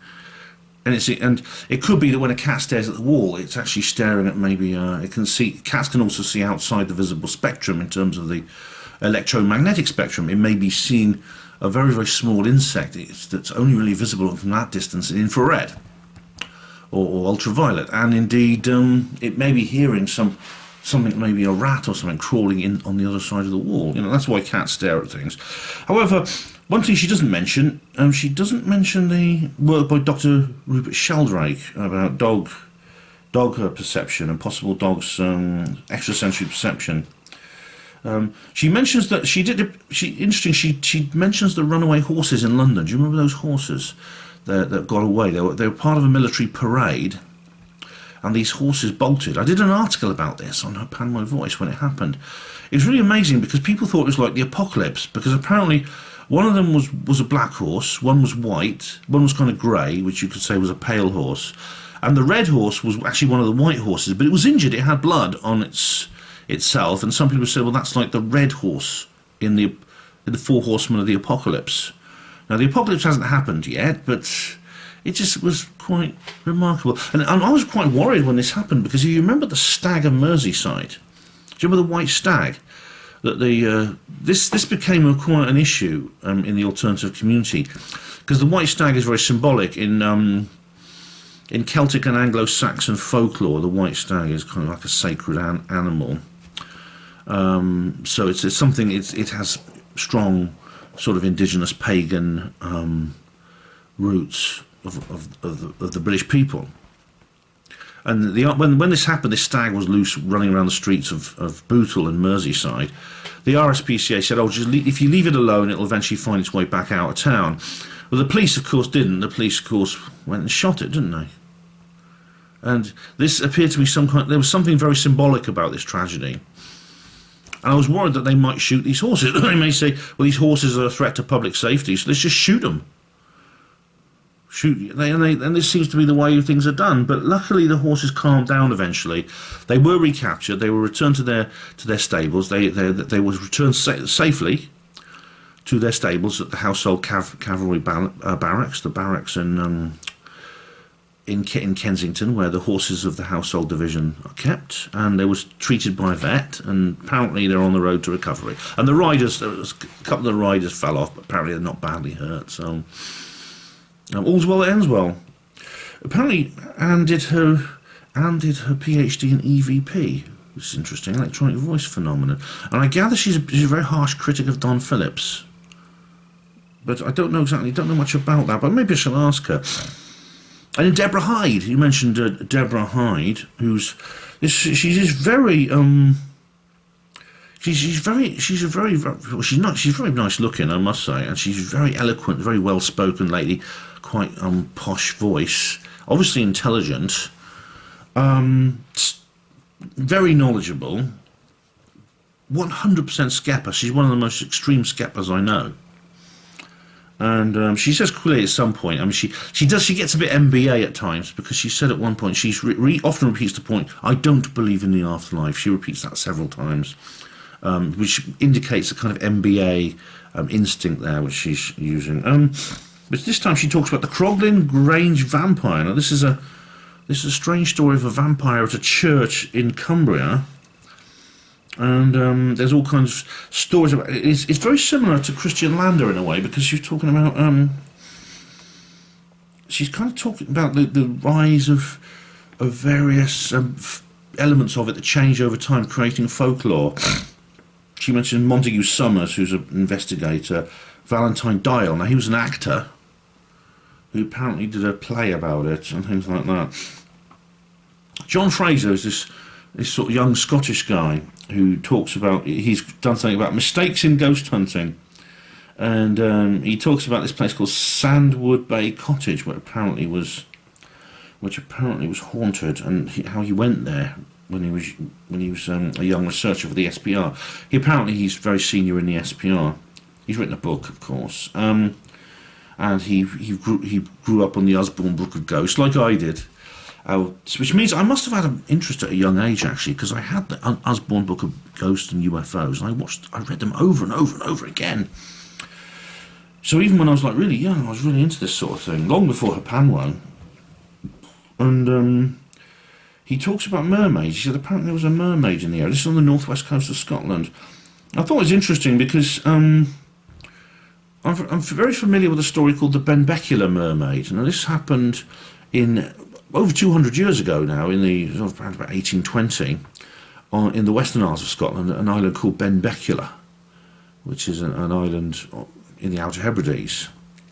And what happened was a group of people were wandering on the beach collecting shellfish, and this mermaid appeared. It was like just dancing in the surf, like playing around in the surf. And of course, you know, people being people, they bloody threw stones at it and killed it, and it washed up on the shore. And they said it was like a woman. It was like its upper half was like a grown woman, even though it was very small, far too small to be a grown woman. But it had like breasts and things like that.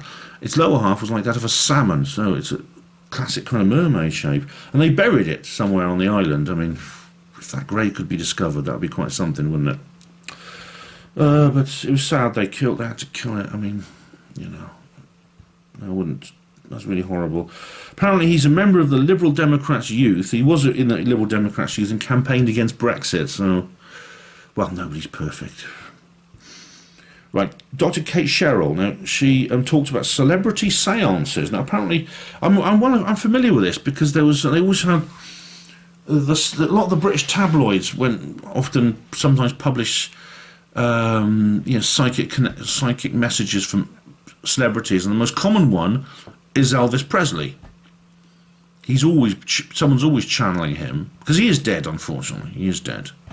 It's sad, but he is. In fact, in January he would have been 90 years old. So I wonder. I talked to Neil Nixon about this privately afterwards. I mean, do these people realise that in 10 years from now he's going to be 100 if he's still alive, and then in 20 years from now he's going to be 110? Will people still believe? I mean, if he's going to be a supercentenarian at some point, if he's going to be alive, how many people will believe it? And he's like, I know, he is dead, unfortunately. Yeah. But he says that he talks about how there's this guy, somebody Sherat, who's made a fortune selling DVDs and pay-per-view online seances with various famous people. And one of them is the Queen.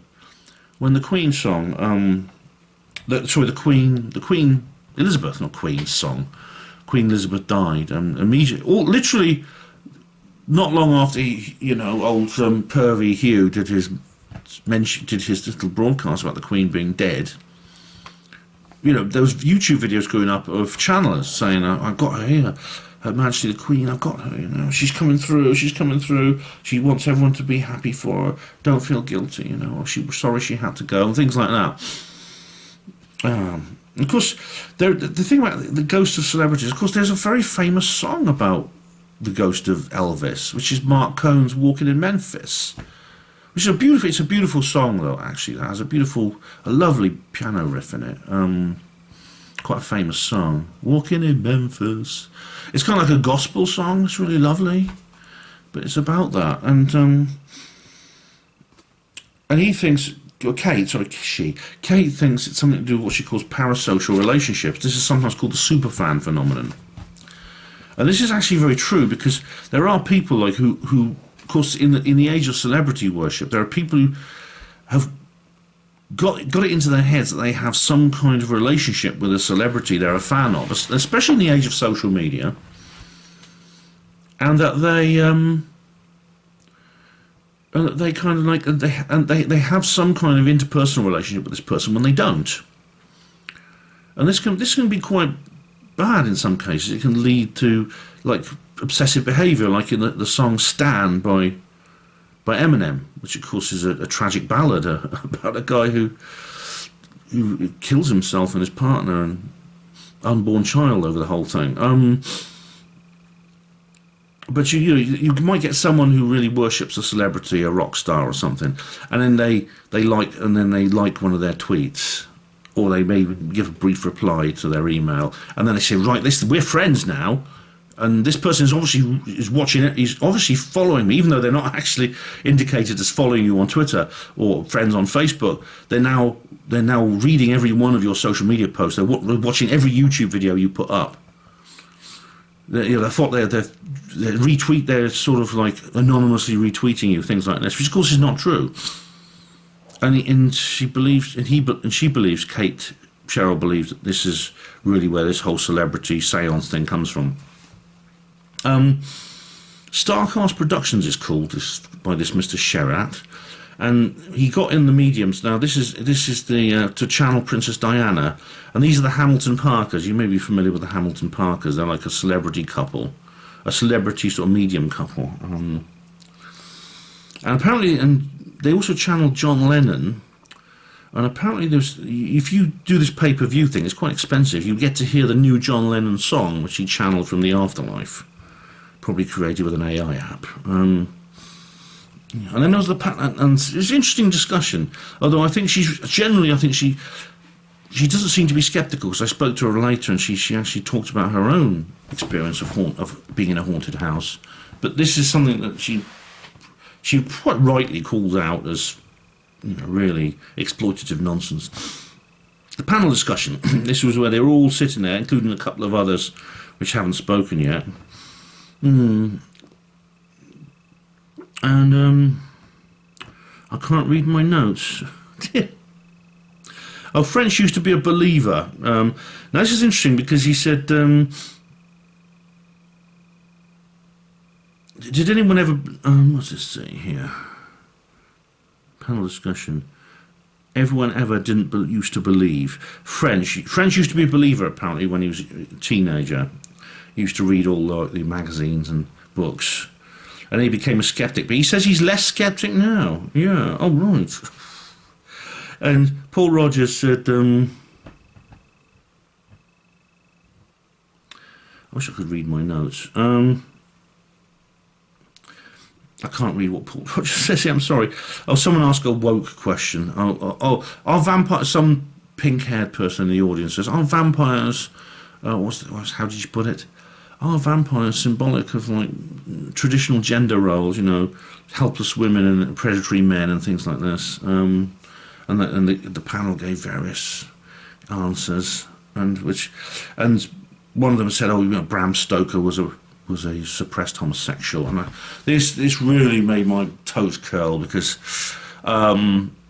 this is typical deconstruction, which is a part of cultural Marxist kind of subversion, where every single thing is like taken apart. Everything regarded fundamental in history, geography, culture, etc., is examined and taken apart, and new theories are put in, even if there's no reason for it.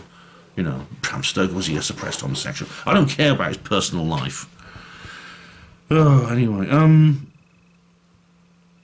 what's the best paranormal investigation?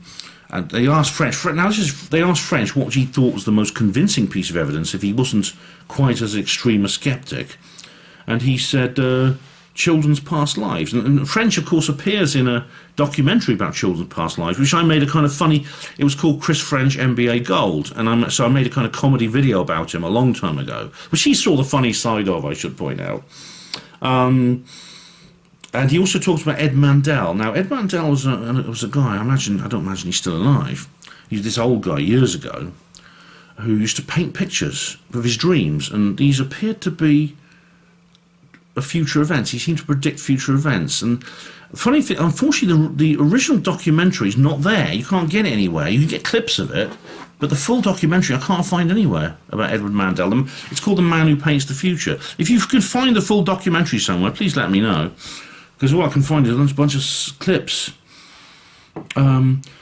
But he said the problem is that a lot of these things can't be lab replicated, that is, reproduced under controlled circumstances. Anne replied, you can't actually reproduce all these things under controlled circumstances. Now, but he mentioned David Marks. Now, David Marks is a New Zealander who used to be the biggest skeptic, one of the world's biggest skeptics. He was head of the New Zealand Skeptic Society. He wrote skeptic books and things like that. And he was a convert. He became a kind of woo-woo. It's like, and of course, and so Chris very generously said to people, a lot of skeptics, they start believing, and a lot of the other skeptics say, well, they were never real skeptics to begin with. Well, you can't say that about David Marks. And he very explains, you know, there's no doubt David Marks was a real skeptic. And he converted, he crossed the aisle. And of course, as I explained before, you know, both sides make converts in both directions in this situation. I mean, of course, Brent Lee is a good example of one of us who went over to the other side. And Neil Sanders as well. And there's many others. And of course, but then they come our way as well. Michael Shermer, I think, may one day do that. And talks, Anne Winsbeth did a very good, answered a very good question about how, which echoes a lot of what I've said, that, you know, this idea about belief and bias runs in both directions, and skeptics can have it too. And someone asked about Gordon Smith, the famous Scottish medium, and he did a show with French on This Morning, and they got on quite well because French is quite a nice guy, you know. What's this? Oh right, yes.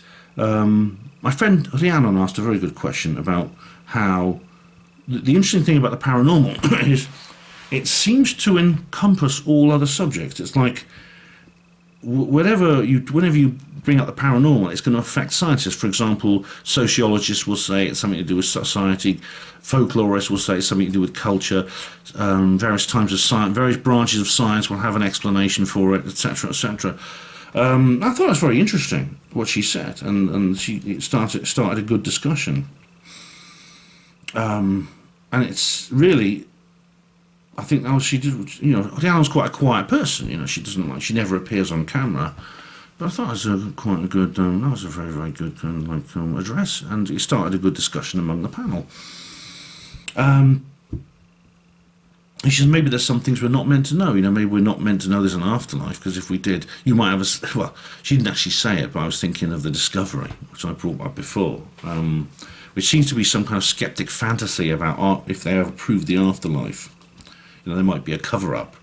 Well, Paul Rogers says, you know, well, science only goes back 500 years. This is in reply to someone who said, you know, well, you know, the woo-woo stuff's been around since time immemorial, so why is the burden of proof always on the woo-woos to prove our side of the story? And they said, well, that's because science is so recent. And someone talks about psychokinesis, rather that poltergeists, rather than being spirits, might be psychokinesis. Now, this is quite an old idea. Poltergeists are different from, like, hauntings, because, like, most ghosts seem to be connected to a certain place, whereas poltergeists tend to centre on a particular person. Usually it's a young girl, sort of in early adolescence, quite common. Classic being, of course, the Enfield poltergeist. Yeah, so it's an interesting idea. I mean, it could be, unless you can sometimes demonstrate that a poltergeist produces a phenomenon or information or writes something that couldn't be known to the person in its control. Otherwise, you can't really prove it's not some kind of tulpa, a creation of their minds, which is made physical. Now, Chris French said about coincidences. Now, it's very interesting because he talks about dream cognition. There's a lot of very classic stories which I've mentioned before. There's Anthony Hopkins, the actor, who finds this very rare book based on the London Underground, which he's been looking for everywhere because it's called Girl from Petrovka. It's a book that was adapted into a movie with Anthony Hopkins. This is quite early in his career, in about 1970, and the producer once cast saying, "You need to find a copy of the book, you know, so we can adapt it." And he said, "Oh, I know someone who's got a copy." So he goes to this person, and the person says, I'm afraid I lent it to somebody. And it's out of print, this is the problem. So he goes around all the bookshops in London, he can't bloody find one. And he's sitting on the tube station, I think it was one of the underground stations in the city centre in London, feeling very dejected, and he looks down and he sees someone's discarded a book on the bench, someone's reading a book. He picks it up, it's only a copy of The Girl from Petrovka. And he gets in touch with the author, and it turns out it's the copy the author was annotating at the time. The very same copy.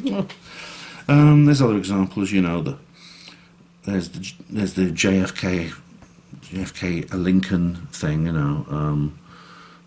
There's some coincidences between the two. They were elected to president exactly 100 years apart, 1860 and 1960. Apparently Kennedy had an assistant called Lincoln, and Lincoln had an assistant called Kennedy. They're both very common names, so that's not really very significant.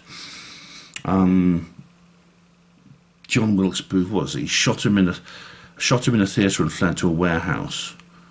Oswald shot Kennedy in a warehouse and fled to a theatre, a movie theatre. It's not quite the same because, of course, Oswald went to a cinema, not an actual theatre. A movie theatre, as Americans say. And Booth didn't go to a warehouse, he went to a barn, which is not quite the same. Also, of course, when it comes to it, Lee Harvey Oswald didn't shoot John F. Kennedy, did he? Oh, yeah, lightning. There's a guy who got struck by lightning 7 times. And there's cards. He talks about cards and things like that. And also, right, precognitive dreams. This is very interesting. How likely is it you think you're going to get a precognitive dream? And he says, oh, well, the thing is, everyone's dreaming every night. Suppose you remember 1 dream per night. Well, I remember about 1 dream every 3 nights, but anyway, he says, the chances are, within a single year, about 3% of the population are going to have a precognitive dream. And then he said, add that up to a few years, and it's going to be more and more and more. So basically, it's the law of large numbers, he says, because you have a huge amount of data, you can easily cherry-pick a certain dream, even though he admitted that Edward Mandel was a very significant exception to that. Now, what I find interesting here is that I think he misses out a feature of this particular situation, a very important feature. I'll mention it to him tomorrow if I see him, which is closeness, accuracy. When he says precognitive dreams, one thing he doesn't mention is what is the definition of a precognitive dream? How close does it have to be to what actually happens? So, good example. There was a man out there, Anthony Peake mentions this, who believes he had a dream the night before about the Soho pub bombing of 1999. And, of course, you could say, well, Chris French could say, well, he said, chances are there are probably hundreds of people around the world that night dreaming about a pub blowing up. Which, again, you could say, well, in that case, he'd be right. But the thing is, this particular dreamer remembers, firstly, he knows that he mentions the street where the bomb happened, which is in Soho in London. He mentions the actual street, and the name of the pub, which he knew. Now, the pub's got an unusual name, Admiral Duncan. It's not the Red Lion or the King's Arms, it's Admiral Duncan. Now, so that's an element of closeness, which I doubt if there are millions of people all over the world having that same dream with that amount of connection, those amount of hits. You see, this is something I want to bring up with him when I speak to him tomorrow. And then random. Then, oh right, yes, right. And then misunderstandings of randomness. That's interesting. So apparently, like if you toss a coin 100 times, you're going to get at some point you'll get 4 in a row. And if you imagine you have to get a group of people together, and you need to know. You see, if you get 366 people together, you can be absolutely certain 2 of them will share the same birthday, because there's no other possibility, including the leaplings, the people born on February the 29th, on leap years. Now, people say, well, if you want to make those odds 50-50, how many people do you need? And a lot of people say, oh, probably about 200, something like that. Well, it's actually 23. It's as low as 23. People often use the example of a football match. On a football field, during a match, there is a 50% chance that 2 of the players, 2 people on that field are going to share the same birthday, because there are 22 players and a referee, 23 people. Then Matt Arnold came on. Matthew Arnold was a guy. Matthew Arnold was a guy from Oxford who, about 150 years ago, saw the British Bigfoot. I've covered that in another video. Anyway, the Epworth Rectory. Now, this is apparently haunted, and he talks about various things here. He compares it to Cluedo. He shows a map of this Epworth Rectory, not Borley Rectory. I keep wanting to say Borley Rectory. And about how there's various ghosts there. He describes the various hauntings, and it's quite an amusing talk. Not very original. It's basically like a ghost hunting report, but it's and a ghost history report. But it's still interesting stuff. Yeah, definitely very interesting stuff. So that's all of Saturday's speakers reviewed. I'll probably add more to maybe some things of what they said. I might get tomorrow. I'm going to get a book. I don't know which one. I'm only going to buy one book because there's so many there. But I will show you the stalls if I can. Well, anyway, I'll try to get back to sleep now, I think. Okay, ladies and gents, we're approaching the University of Winchester again. Turn right onto Sparkford Road. It's a very small one. It's compared to much smaller than Bath Uni. This campus is actually very compact. Although it's actually there's a lot in there. It's sort of like very pushed together. 300 yards, turn right. Which is why it has this kind of like maze-like feel to it. I think sort of how it's a bit of a lot of big buildings with tiny pathways in between, that sort of thing. So turn right. But it's better. I think it's better than Bath University, despite the cafe being and the catering not being the best in the world. Because the seats are more comfortable. That's an important point.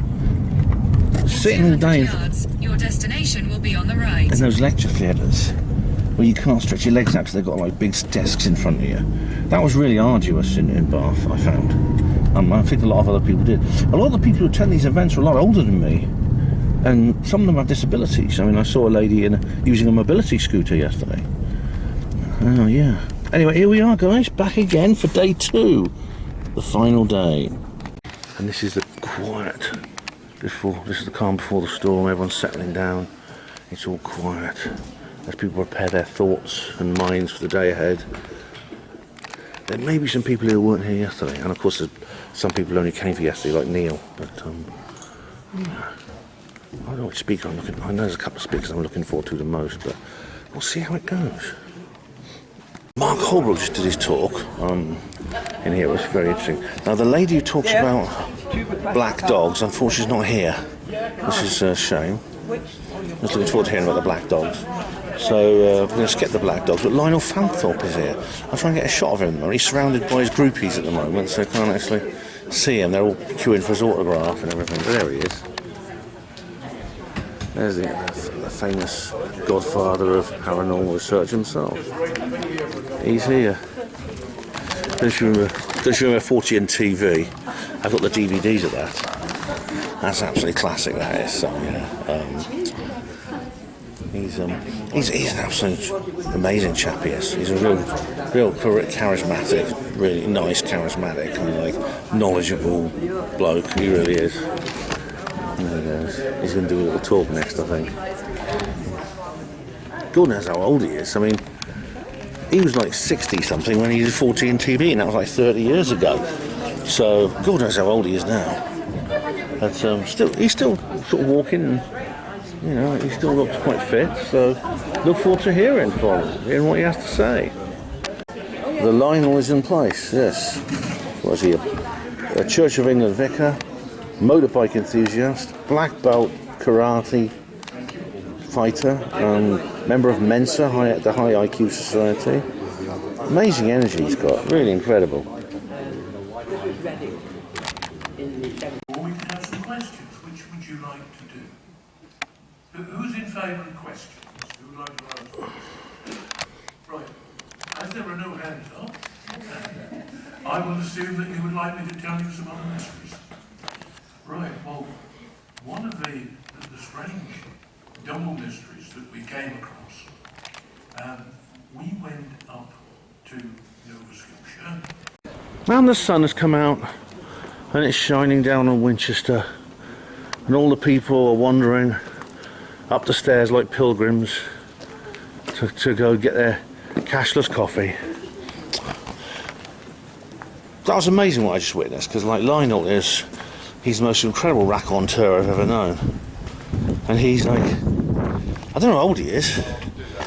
I mean, when he did 40 and TV, he was 60-something, and he's now, that was 30 years ago. And but he's lost none of his energy. He bounced down the stairs almost, as you saw, to get his like to get to his desk to do his presentation. He talks about all kinds of things. I'll talk about that. Obviously, I'll review the speakers later. Now, in here apparently is where if you get your gold badge. There's the Frenchman to getting his cup of coffee, and apparently that's where you get it if you're special. And looks like Christian is entitled to that too. Yeah, this is where you get your proper coffee. That's where you get coffee and stuff. So. Yeah, but I'm not going to bother because we got back in at 12:15 and hear about the Dyatlov Pass incident. The lady who was going to talk about black dogs isn't here. She couldn't make it. Last minute problems came up. So that's it. We just got a little bit of fresh air in the sunlight, and then it's back to the conference. Oh, look at this. That's cute. Oh, it's Anne. Look, there's Anne Winsper there. Look. It's what? That one looks like Anne Winsper. Oh, yes. Look at these. Oh, they're lovely. Thanks very much. Where's my phone? Like Ken Webster. I'm still not sure what I'm going to buy. So you're here for the day. Invisible Dimension. My Matthew Arnold. Oh, Lionel might like something like this. Not to be confused with the Matthew Arnold who saw the British Bigfoot in Oxford. Looking at it. Must be trying to go back in there. Yeah. These are amazing books. I like the cat there. Look at these. Thinking about doing an 8-page. 100 Days of Happiness, I like that. It gives more space. This is that's a cancer survivor story. And this is erotic fiction, apparently, by Lisa Jane Holman, same author. A bit like, I think I've talked before about Jude Calvert-Toulmin and the book she writes. And you get a key ring. Get me out. This is John Fraser's book, one good one. It's Paranormal Tricks. You can pause and read these, ladies and gents. This particular thing here. He did a talk yesterday about the haunted house in Scotland.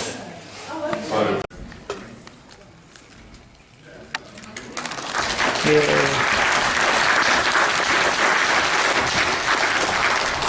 I don't think I need a microphone because I'm from Bristol. We tend to talk street to street, so apologies if I get strange as has happened. Also, one really sort of quite grim detail is that George, who's had these quite horrible burns, full thickness means he's gone right down to muscle and bone. He's got a piece of skin inside his mouth that's come from the back of one of his hands. It was like bitten his hand to stop himself from crying out. They're both very. I'm here with Michaela Ford. Hello, everybody, from Right. Paranormal or What That's podcast? right. It's this. Do tune into that Ta-da. because it is very interesting. Even the shows has one with me and all the others, but all the others are interesting as well. Yes, It's, but yours is the most interesting. I think so. I obviously, think so. Yeah. You're going to do a talk for us today. I am, yes. I'm going to be talking about UFO data in the UK. What's been seen and where. Oh, excellent! Fits in very nicely with my T-shirt here. It does, yeah, definitely. Excellent. Well, thanks, Michaela. Break a leg for that. Thank you. See you later. This is Sandal, and these are some very interesting glasses of hers, which I very much approve of, as well as her T-shirt, which is a wicked alien flying saucer. Oh, great! Well, I hope you enjoy the conference, Sandal. Thank you. You too. Yeah, the science of weird shit and why our minds conjure paranoia. It's taught by Richard Wiseman. It's hardback, unfortunately, but he's getting a paperback soon. I've got a book by Stephen Law called Believing Bullshit. It seems to be quite normal to swear in book titles now. There you go. John Harden is a different person possibly. There's our man there, okay? Man 1551, that was registered. So there's enough evidence to say this Thomas Howard existed. Okay? Dr. Paul Rogers. Now, what we did was the assistant librarian raised those questions. But most of the time it's spontaneous. Not repeatable, not controllable most of the time. But highly important to psychic research then, now, and in between. I'll run through this quite quickly. Some of this is more relevant to the paranormal than not. What I've listed here is for completeness, but I'll try and point out the things that are most relevant to a link that's going on. So, certain things like, we're not at the head transplant stage yet, so you'll be pleased to know. And there's certain elements of gene therapy that are taking place. As you can see, the ultimate goal is that mind upgrade. And I will talk more about it. My God. Bit of background, consciousness does not MBA. So basically, MBA. not MBA. So it suggests that the physical transfer is not possible. Therefore, the technological immortality that was aspired to is not possible. But because the consciousness does not persist anywhere after death, it also suggests that soul and afterlife doesn't exist. So from both the religious, spiritual and paranormal perspective, it could have connotations. A little bit more. If, however, we do try it, the physical human body, guys, as I said last time in this lecture, always does, otherwise people will try. But now, there's been a copy of the human mind has now been transferred to a physical computer-based existence. Again, your original human mind dies, got to do so. But still, consciousness does not exist anywhere. I'm not suggesting I know how I would measure that, but I'm just saying we take it as a given that a copy has gone to the computer that you can now interact with, and you might not be able to say that that's not the original personality. But I'm saying in this construct, it's not. It's just a copy, basically. What are the implications of that? Science and nature particularly is my passion. I work with animals, I live on a small farm and I do animal rescue as one of the things I do. So I'm going to whiz through that. Particularly wildlife. Oh, cute. And I look after a lot of what we call barn dogs. Extended. That's it. Another conference comes to an end, but that's it. It's always done. Sad in the end. There you go. Thanks to everyone who did it, who made this happen. Now, if ever you're in Winchester and you want a good curry, I can't recommend this better. Gurkha spice, Nepalese and Indian cuisine. This is they do an incredibly good value and very tasty meal here. And this is the second time we've eaten here. We ate here last night, so yeah, do come here if you need to. Hello there. Yeah, I'm trying to keep my voice down a bit because sound carries through these walls. I can hear other people in the rooms around me. Someone's having a wee in the room above me. I can hear it. So I'm going to try and keep my voice down while I'm doing this little report because it's about 20 to 1 in the morning. I've done the same thing as last night. I went to sleep at around 8:30. Couldn't stop myself. I was too sleepy, and now of course I've woken up. I'll be awake probably till about 3 AM before I get back to sleep again. It was Sunday. Yeah, Sunday was. The speakers on Sunday are really extraordinary. I think some of the best array of speakers I've ever seen actually at one of these conferences. Very, very good indeed. And it was a lot of intrigue and some incredible intrigue, extraordinary kind of like amazing things going on. Firstly, Matthew Holbrook. Now he spoke at Weird Weekend North, and he's back again, the skeptic linguist, and he talked about language and how the science of language is quite new, and there's a lot of bad science in language, and of course I know this and I've spoken about it. I've spoken about it through my criticism of what you might call Celtic nationalism, primarily seen through the lens of my own country, Wales. And if you go to my video, for example, my visit to the Senedd, that's a good video, and why I am not a Welsh nationalist. Those videos, I think, will enlighten you about my own feelings about this sort of thing. And he talked, and it echoed a lot of what he was saying. So, for example, he talked about the families of language. The whole idea of linguistics came about in the early 19th century when people discovered that Sanskrit was very similar to Latin and Greek, and was essentially another part of the family, which includes Latin and Greek, which it's called the Indo-European languages, of which English is one. And when these were first historically recorded, about 2,000 years ago, they included the families which still exist today. So, for example, the Italic, Hellenic, Celtic, and indeed the Indo-Aryan languages. That would be those that derive from Sanskrit. Those languages still exist today, and it includes English. Celtic exists in the form of Welsh, Gaelic, Cornish, etc. Latin became essentially turned into various types of Latin turned into the Romance languages of today: French, Spanish, Italian, etc. And indeed, Sanskrit became, it still exists today in the form of Hindustani. And Hindustani is actually one of the most widely spoken languages on earth. In terms of native speakers, I think it exceeds English. English only beats it in terms of second language speakers, I think. And because there's a lot of politics the politics have essentially taken Hindustani and made people regard the different dialects as a separate language. So, for example, and I brought this up when Matthew spoke at Weird Weekend North.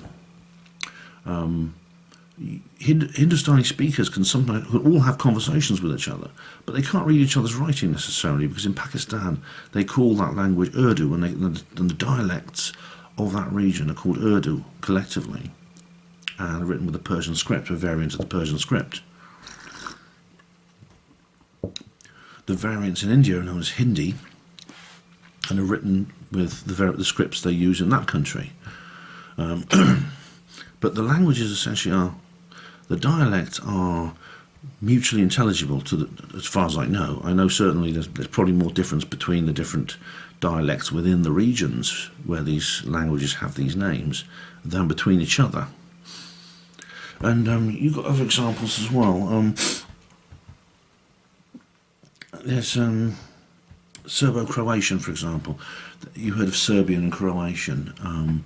Croatian is written in the Latin script, and Serbian is written in the Cyrillic script, like Russian. But they're the same language. These people can speak to each other. There's a lot of conflict between them. Sometimes, and in recent years, it has been very violent. And indeed, in the 1990s, it led to in what was called Yugoslavia at the time, led to some of the worst violence Europe has ever experienced. And there are different religious ethnic groups in that region, in what's today Serbia, Croatia, Montenegro, etc. Bosnia. Some of them, for example, are Muslim, especially in Bosnia. In Bosnia there are Croatians. In Croatia, then there's the Serbians. Essentially have an Orthodox church, and they speak their language. They write with the Russian script, and the Croatians write with the Latin script, etc., etc. And the idea you have a particular language is decided more by politics than actually differences in language. So people essentially put aside a rational analysis of the language itself, and they call it something different for political reasons. It's a very interesting thing, actually. He talks about fringe linguistics, folk linguistics. That is the popular idea people have of language. Most people don't know much about language. They speak their own language. They recognise some foreign words. They even use some foreign phrases. We English use several foreign, especially French phrases like joie de vivre, esprit de corps, etc. There's also this idea, some people think their language is special. They say, well, my language is better than all the others because it's the closest to a natural language that the world has ever seen. It's the natural human language. Some people say it's the foundational language, it's the mother tongue that survived into the present day. For example, a lot of Scottish and Welsh nationalists falsely believe that Celtic has been spoken in Britain since the Neolithic, which is not true. My guess is the people who built Stonehenge probably spoke a Vasconic language, or maybe another family that hasn't survived. Vasconic being Basque, basically. But there's people who say things like, "Oh, my language," what you hear is my language should become the world language. It should become that because it's easy to learn, or it's logical, or it's the language of God. That's what we often hear. It's the language of God. That's a common one. Or it's the perfect language for communicating with aliens.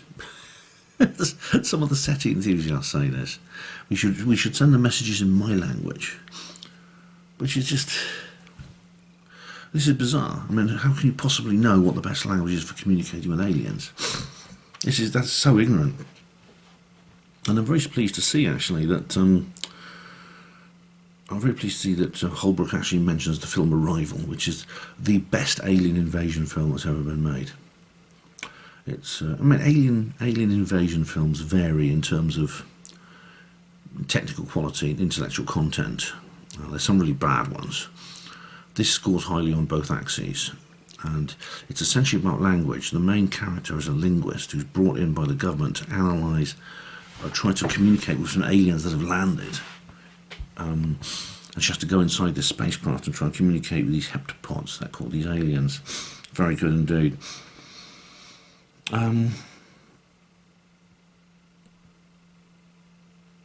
Yeah, he does say something I don't agree with, which he slags off Mary Rodwell and her community, Tracy Taylor, for example, and he says that the language she speaks is just random noise, it's just random syllables.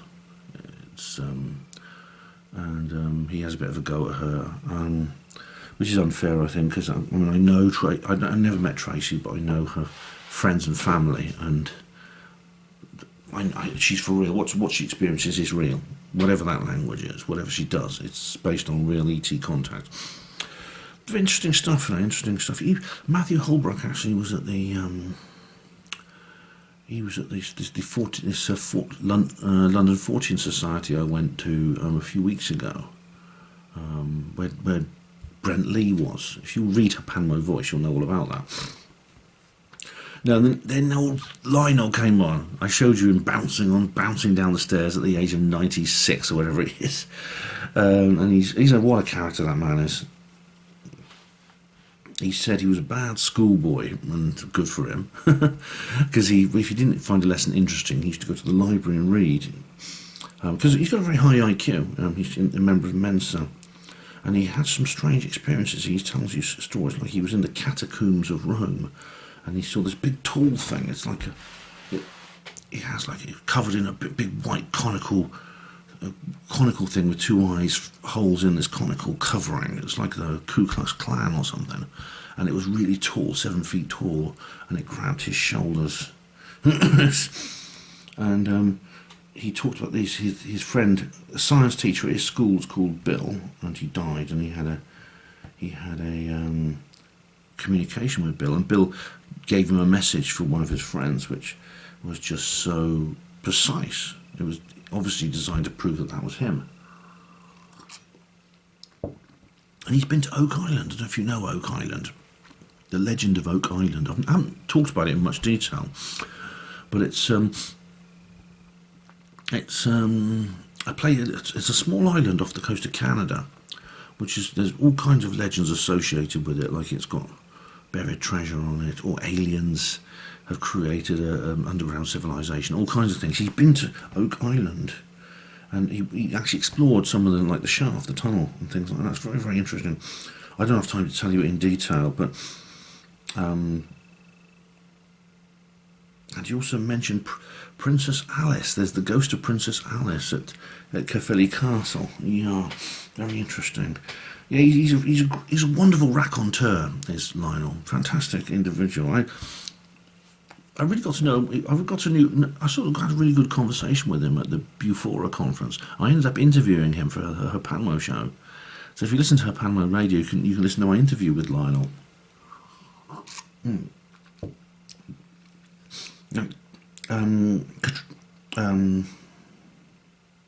Katrine Besant. Now, she's interesting because she knows all about the Jamaica Inn, which is this very unique, very famous pub. And I was a bit surprised I hadn't really heard of it before. I'd heard the name, but it's made famous by Daphne du Maurier, the there was an author who used to write a lot of fiction set in Cornwall. Some of them were classics like Rebecca, The Birds. These have been made into movies. Like Alfred Hitchcock, especially, Alfred Hitchcock made some very famous adaptations of her films, of her books, sorry. And she talked about this Captain Broad, who was an old sea captain, and she's become fascinated by his life. He lived in the mid 18th century, and he had family there and things like that. And it's really an extraordinary sort of piece of history there. Sarah Pilkington is an author. I got to speak to her privately, actually, because she did talk about the Dyatlov Pass incident, which is one of the most frightening and it's one of the most frightening and disturbing areas, stories or cases in this entire field. A group of young students in Russia, it was early 1959, went on a winter hiking as part of their training to become like rangers in the mountains, in the Ural Mountains. And their idea was to hike for 2 weeks through the winter conditions across these mountains. And when they didn't show up, everyone went looking for them, and they found their tent had been cut open. I mean, you know the story. Then they found the bodies they had to search for the bodies and things like that. It's all a big mystery about exactly what happened to them. She doesn't have any final answers, and I don't think anyone honestly can. There's a book by Keith McCloskey, which is quite well known. Keith McCloskey wrote another book which I've just finished, about the Flannan Island mystery, which Neil gave me. This is an incident in 1900 where some lighthouse keepers just disappeared. Very strange indeed. Some people said they were hit by an avalanche. No, because the tents weren't buried. If they were hit by an avalanche, the tents would be buried in snow and they'd be flattened, and probably the people inside wouldn't have survived. But they escaped from the tent, which is something. The local people attacked them. No, they said that the local people in the area attacked them. When the local people are actually very keen to help the police find the missing people. No, there doesn't seem to be any motive for any hostility on the part of the local Mansi people. I've heard of this case a lot. I did learn a little bit though. So, for example, there's a bit confusion about how many footprints left the tent, and I think they've counted them. It appears that there's not enough. In other words, some of them didn't leave the tent, but that seems impossible because there was no one found in the area of the campsite. They were all found quite a long way from the campsite, and they'd run out without putting on their outdoor clothes. So they were in there. They hadn't put on their warm winter jackets and trousers, or their boots, and they just run out basically in their undergarments, which in those conditions is essentially committing suicide. So I didn't know that there weren't enough footprints, and there's a theory that one of them walked in the other's footprints, so you wouldn't know how many there were, which doesn't make sense. It implies a controlled, something more controlled, because I always get the feeling they panicked and cut their way out of the tent and ran, rather than, because the tent was cut from the inside, not from the outside. Which means they were in such a rush to get out of the tent, they didn't just use the tent flap. But then it appears that they walked in a controlled manner from the campsite, which doesn't make sense. That's a contradiction. I learned some more new things as well, so things I didn't know about this case before. Photos. Now, there's been some conjecture over what, as is often happens in these mysterious cases, photographs sometimes appear afterwards, and you have like the found reel of film. It's been the source of many horror stories and indeed real life mysteries. The two Dutch girls in Panama and things like that, they left behind photographs. It's really quite creepy. And this is no exception. There was they took some photographs. The last photographs they took on the real film when they were developed showed strange lights or patches of light and dark. And indeed there's some objects that appear to be objects in the sky. Some people claim that they're aircraft. she claimed that one of them looked like a Russian fighter aircraft. The problem is, I mean, a guy I know who knows a lot about this sort of thing said that that particular aircraft wasn't built until like many years later. Unless it was experimental. He said, no, it wasn't. I said, it was experimental in 1959. He said, no, we all know about it. He says that we all know about its development. Doesn't make sense. The lights were seen by people in the area nearby. Like the local people in the area saw strange lights, and these lights appeared to be intelligent and moved when you pointed at them and things like that. Coming back to the cameras, one of the films was taken by the KGB and has never been seen since. So one of the films went missing, which obviously there was something on it that they didn't want us to see. And the weirdest thing of all, Semyon, one of the hikers, his body was exhumed. I mean, I've always said that this investigation has gone on continuously, pretty much in one form or another. In 2018, there was an exhumation order. His body was actually exhumed from a grave. He was, funny enough, he was buried in a different place than the others. And they discovered it wasn't him. The body that the family were told was Semyon.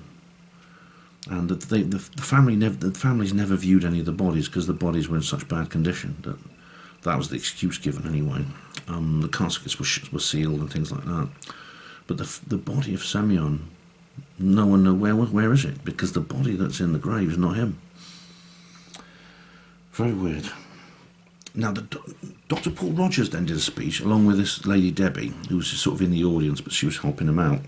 Debbie lived in a house in the 80s in a place called Doddleston, which is it's a little village in Shropshire, but it's right on the border with Wales. I mean, if you go southwest of Chester, there's kind of like a salient where it's English territory surrounded pretty much by Wales on three sides, and Doddleston is a little village in this area. And weird things. They lived in a house. Debbie, this lady, she lived there with her boyfriend at the time, and a guy called Ken, who's the author of this book. I'll show you the book when we do the souvenirs. I was so keen to get hold of a copy of this book. I knew there'd be a massive queue at the end of the talk. So I basically nicked one from the... I went out there. I didn't film myself doing it, but I nicked one from the stall. And I did actually give him some money afterwards. I gave him the money for the book afterwards. I went in. I said, look, I just wanted to grab a copy before there was a big queue of people. So I have got a copy of the book. Apparently, someone told me they'd already given me a copy of this book, and I'm like, I was a bit embarrassed because I had to say, look, I don't remember. But it's probably what I'll do is I'll find it. Now, the copy I brought now I can always pass on to someone else. But I was so keen to read this story. I've actually been reading a bit of it tonight. You see, because I've already read a little bit of the book. Quite something for me to read, like a bit of a book. It's a very strange thing. Dr. Paul Rogers. I mean, I've told you, like, he's this guy I had a debate with in 2011 over the coincidence stuff. But he didn't remember me from then, and he seems to be, he's not really a die-hard skeptic. He's more open-minded. But what he talks about, what happened there in 1985 and 1986 in this house, was that there was a poltergeist. There was a poltergeist activity in that house, a haunting stroke poltergeist. But it was a very, very unusual kind, because along with the usual things, moving objects and things like that, they had a computer, an old BBC Micro. Now, this is a bit of nostalgia here, because I'm from that generation who was like a teenager in the 80s, and I'm probably the first generation of children raised on computer games. And I remember the computer games I used to play. I mean, they were very crude, technically, by today's standards, but they were great fun, and an entire culture grew up around them. And I mean, it became our prime activity about various computer games and the computer magazines and things that we had. And it was weird because there was a class divide. in my school, because the working classes all had like ZX Spectrums and Commodore 64s. And the children we called the posh kids, that's the middle class children, they all had like the BBC micros. It was like but the BBC micro is probably, I mean, I've used one a couple of times. It's quite good. It's quite a good, it's more, I think it's more a professional computer than the ZX Spectrum. But it's, I mean, just a little anecdote here. I first went online before most people, probably before most of the rest of you did. 'Cause the first people said, when did you first go online and discover the internet? Well, for me, it would have been in 1983. This was before the internet actually happened. It was either 1982 or 1983. I can't remember exactly. But I know because I was at middle school at the time. There was this kid, one of the BBC kids, we call it the posh kids, Joseph his name was. He invited me round to his house, and he had a modem. It was, in those days there were no routers or anything. You had like a modem which you connected directly to your phone line. You had to take the phone handset off, and you had to put the handset into the. You had to actually put the handset into this space, this socket on the modem, and that's how it used the phone line. And you couldn't use the phone while you were doing it. And he showed me like the Usenet pages and things like Usenet is like a precursor of the World Wide Web. And it was really, like I said, it was like the Ark compared to today. Each page would take about 2 minutes to appear, and it would be just like text, a few simple images, things like that. And he said, "Oh, yeah, I'm talking to this." He showed me these bulletin boards. He said, "I'm talking to someone in Austria right now, or Germany, and things like that." And I'm like, this was like science fiction stuff for me. And I thought, oh man. And hardly anyone did this though. Hardly anyone had these modems because they were expensive and they were difficult to operate. So only a very dedicated computer nerd really went onto these various networks, which they had in those days. But so it wasn't quite like today. It was a very fringe kind of thing. But anyway, what's weird is they had this BBC micro set up in their kitchen, and along with this poltergeist activity, they start receiving word files keep being created from someone called, and it's like, as I said, they didn't have it connected to the online, but these messages kept coming in from someone called Lucas Wainman, who wrote in a very, very archaic form of English, and he appeared to be somebody. The way he described himself as somebody who was living in that area 500 years earlier. He talked about how it was the reign of Henry VIII and things like that, and it was very odd because this spirit itself was very confused because it appeared to believe it was a living person, and it appeared to experience some kind of life as someone would at that time. Yet at the same time, it was aware of the environment it was in. It was curious about the computer. It says, how do you create lights from this box and things like that? Not understanding their technology. He was fascinated by a picture of their car, because they had this Jaguar, and it was like, oh, that says, what kind of carriage is that? It didn't have horses and things like that. And it described his background being at a college in Oxford, which appeared, I mean, this is where things get a bit dodgy, because it appeared that this college didn't exist. It was Jesus College, but it wasn't founded until like a few decades later. But it turned out that Lucas Wainman was actually teasing them and like testing them, because then it started to believe that it was communicating with demons, which is ironic considering this was obviously a spirit itself. This is a good example now, ITC, and I finally found out what that stood for, because as you know from previous videos, I thought, what does ITC stand for? I know what it is, but what does it stand for? Instrumental Transcommunication. And this spirit started writing poems. Now this has been interpreted as an example of communication with people, the past, time travel essentially, which I think is wrong. It's not. I mean, it would infer that we can actually transfer information between the past and the present, which is actually impossible according to the law of physics, although it has been observed on the quantum level, I should point out, with the double slit experiment, a variation of that, which is fascinating. This, I believe, is some form of spirit which is It may well have incarnated as a person at that time and believes it's still alive.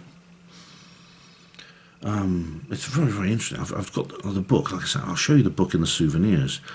But yeah, I've been actually, since I woke up, I've been reading a bit of it, and it's really quite an extraordinary thing. Right, Dr. Robert Radakovic, he talks about transhumanism, end to death, superhuman powers, etc., and its relationship to the paranormal. This is where it's very weird, because, you know, transhumanists are materialistic atheists, and but the weird thing is that they essentially have given up their MBA to seek immortality through unnatural technological means, because they believe there is no other way. So they've given up their MBA and they've said, no, I still want to live forever. The idea is there's this thing, the singularity. You've probably heard about this, the singularity, Ray Kurzweil, 2045, the mind upload and things like that. Transhumanism comes in various ideas. It goes from body enhancements, which essentially we already do. You know, we already have body enhancements. If you can have pacemakers inserted, things like that. And there's much. And there's other examples of, for example, you can have a damaged or arthritic knee or other joint can be replaced by a metal implant, artificial one to help you walk, things like that. And this could go to extreme levels of sort of exoskeletons and things like that, or internal implants, which, like Kieran Miles' friend, he had that. A physical augmentation, mental augmentation, and the ultimate being the mind upload, which is essentially where your own consciousness is uploaded to a computer. Now, is that possible or desirable is a weird thing. I mean, there's all kinds of paradoxes with mind uploads. So, for example, it may not be possible to do it, and it may be possible to recreate your cognition without your consciousness. As I've explained on previous videos, there's a difference between the two. So you essentially create your own zombie twin, to quote David Deutsch and Sam Harris. Or what if you could transfer a consciousness, but at the same time there was a natural afterlife? And I mean, he brings in a lot of connections between religion and transhumanism, which is, I think the difference is, though, that religion talks about a process of achieving, in a sense, religion is transhumanism. All the religions of the world believe that essentially human existence is a temporary, transient experience of something greater. Going to heaven or nirvana if you're a Buddhist, or things like reincarnation, etc. Now, what if the difference? I think the difference is that this is not a creation of humans. This is the difference between transhumanism and he didn't actually say this, Dr. Robert. He didn't actually make this point, but the difference is that this is regarded as something natural and universal rather than a creation of human technology. And the fact that we now are seeking the same thing through technology is quite, I think, Promethean. It's really quite something. But as I made this point before, our own vision of transhumanism, or how it's promoted by people like Kurzweil, and there's various other individuals like Yuval Noah Harari. It's not necessarily good for us. It's not necessarily in our best interest. The people promoting it, I think Kurzweil probably is very enthusiastic. Harari, though, is of course very senior in the World Economic Forum. He's the sort of mini-me successor, prince-in-waiting to Klaus Schwab. And it could be that the vision the political classes have for a post-human future paradise may not be necessarily what we want. We may want to be, transcendent alphas to quote George Aldous Huxley, but they might want us to be epsilons sweeping the streets. Patty King is a young woman who experienced poltergeist activity in Wolverhampton while she was a student. She's an artist, a diarist, and she was actually featured on the Uncanny TV series. I've only actually watched one episode of that because it was about Oxford, but I have to watch the others because it looks really interesting. The most interesting thing was that she saw a friend of hers, or the boyfriend of a friend of hers, undergo a facial shapeshift. He was just talking to him normally and his face transformed into some kind of non-human. Very strange. The final speaker was Michaela Ford. This is someone I've actually met before. I was actually featured on her. I interviewed her briefly earlier on. She has a podcast called Paranormal or What, which I was interviewed on. And she does a talk about UFOs, and I'm really, really sorry. I've got to apologise to her as well as you guys. I fell asleep, and I really, my sleep patterns. This often happens at a conference. My sleep patterns have been disrupted, and I'm like really, and I just couldn't stay awake. And I actually experienced sleep paralysis while I was in my chair, and I had a dream. I dreamed that I won't describe the dream, but it was very weird. But I'm just really sorry, but I missed most of that talk because of my drowsiness got the better of me. And I don't know why I suffer from this drowsiness. Maybe because I just don't sleep so well when I'm here at the conference like I am now. It's 1 AM and I'm awake. Anyway, that was Sunday's speakers. So what I'm going to do now is I'm going to read a bit more of the book, which I'll show you tomorrow, and then maybe go back to bed. See you in the morning.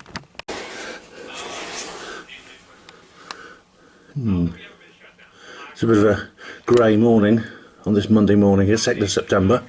I've woken up. I've had my breakfast. So now I'm watching a bit of Ashton now. If they kill me, what happens? And then I'm going to go home. Back to normality. I'll tell you what, after what I've eaten on this particular trip, I'm going to have to go on one massive detox. I really am. God, yeah, definitely. But the trip's not over yet.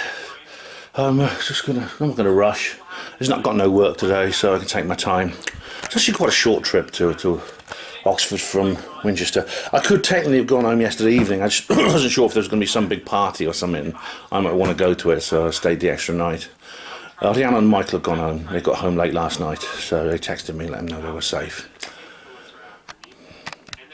Okay guys, it's souvenirs time again, and this particular souvenirs video is a retrograde one, which means because I'm going from right to left. Normally you'll find I tend to go from left to right. I'm going from right to left this time.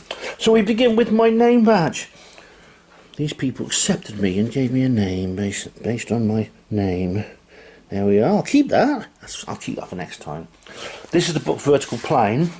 As you can see, I've already made quite a lot of progress through it last night during my awake period. Fascinating stuff. Fascinating. I was really gobbling it up. I don't normally read at that speed, but I did.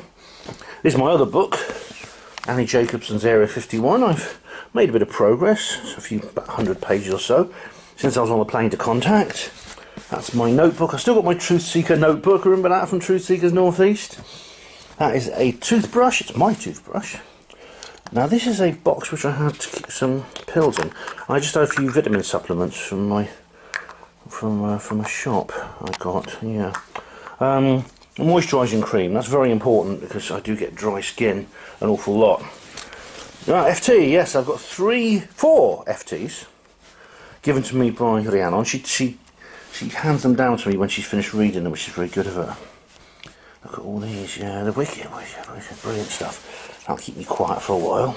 That's a plastic bag. This is the card, the business card of the Oak Cottage Crafts. They're the people in the store who made all those lovely little puppets and other things, and the felt stuff, including the one that looks like Anne Winsper. There's there. See, so check them out if you want some of their stuff. That's my pen that I've been using that I got from Danny Sheehan. He gave me that in Contact. And here's my spare pen there. There's my glasses, they come in very handy. That is my phone charger. and that is my camera charger. And that was this particular trip's souvenirs. And as I leave the hotel, I'm heading to the station. Got plenty of time, and the train goes at 10:31 as the next one. It's raining. It's actually very humid today and quite warm, so I don't know if I'll bother with my raincoat. Better rain than sweat you get soaked with. It's always a shame to go back to the so-called real world, but there's compensation. I've got another conference coming up very soon. In fact, it's next weekend. So next weekend I've got another one. That's right. It's going to be a fun one. I'm looking forward to that. In fact, by the time you see this, it might have already happened. So that's next on my little trip. That's my next trip away, and of course there'll be a reportage for that as well. So time to go to the station, I think. I'll definitely have to get here when this place opens, so that I'm the last one to leave. It's great that they've actually got a pub in Winchester with a name that sounds like a pub from the film The World's End.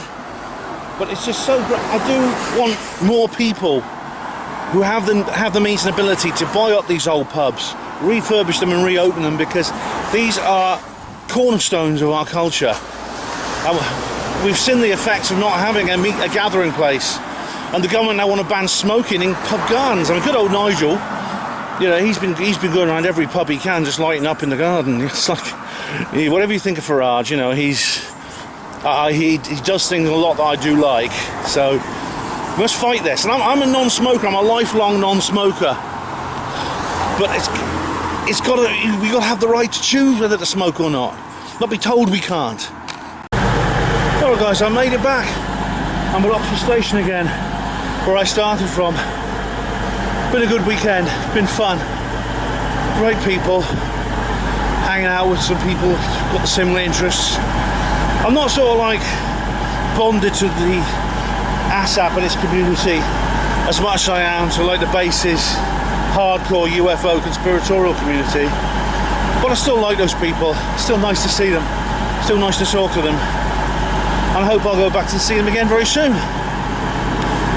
In the meantime, back to normality for a few days, then I'm off again on another adventure.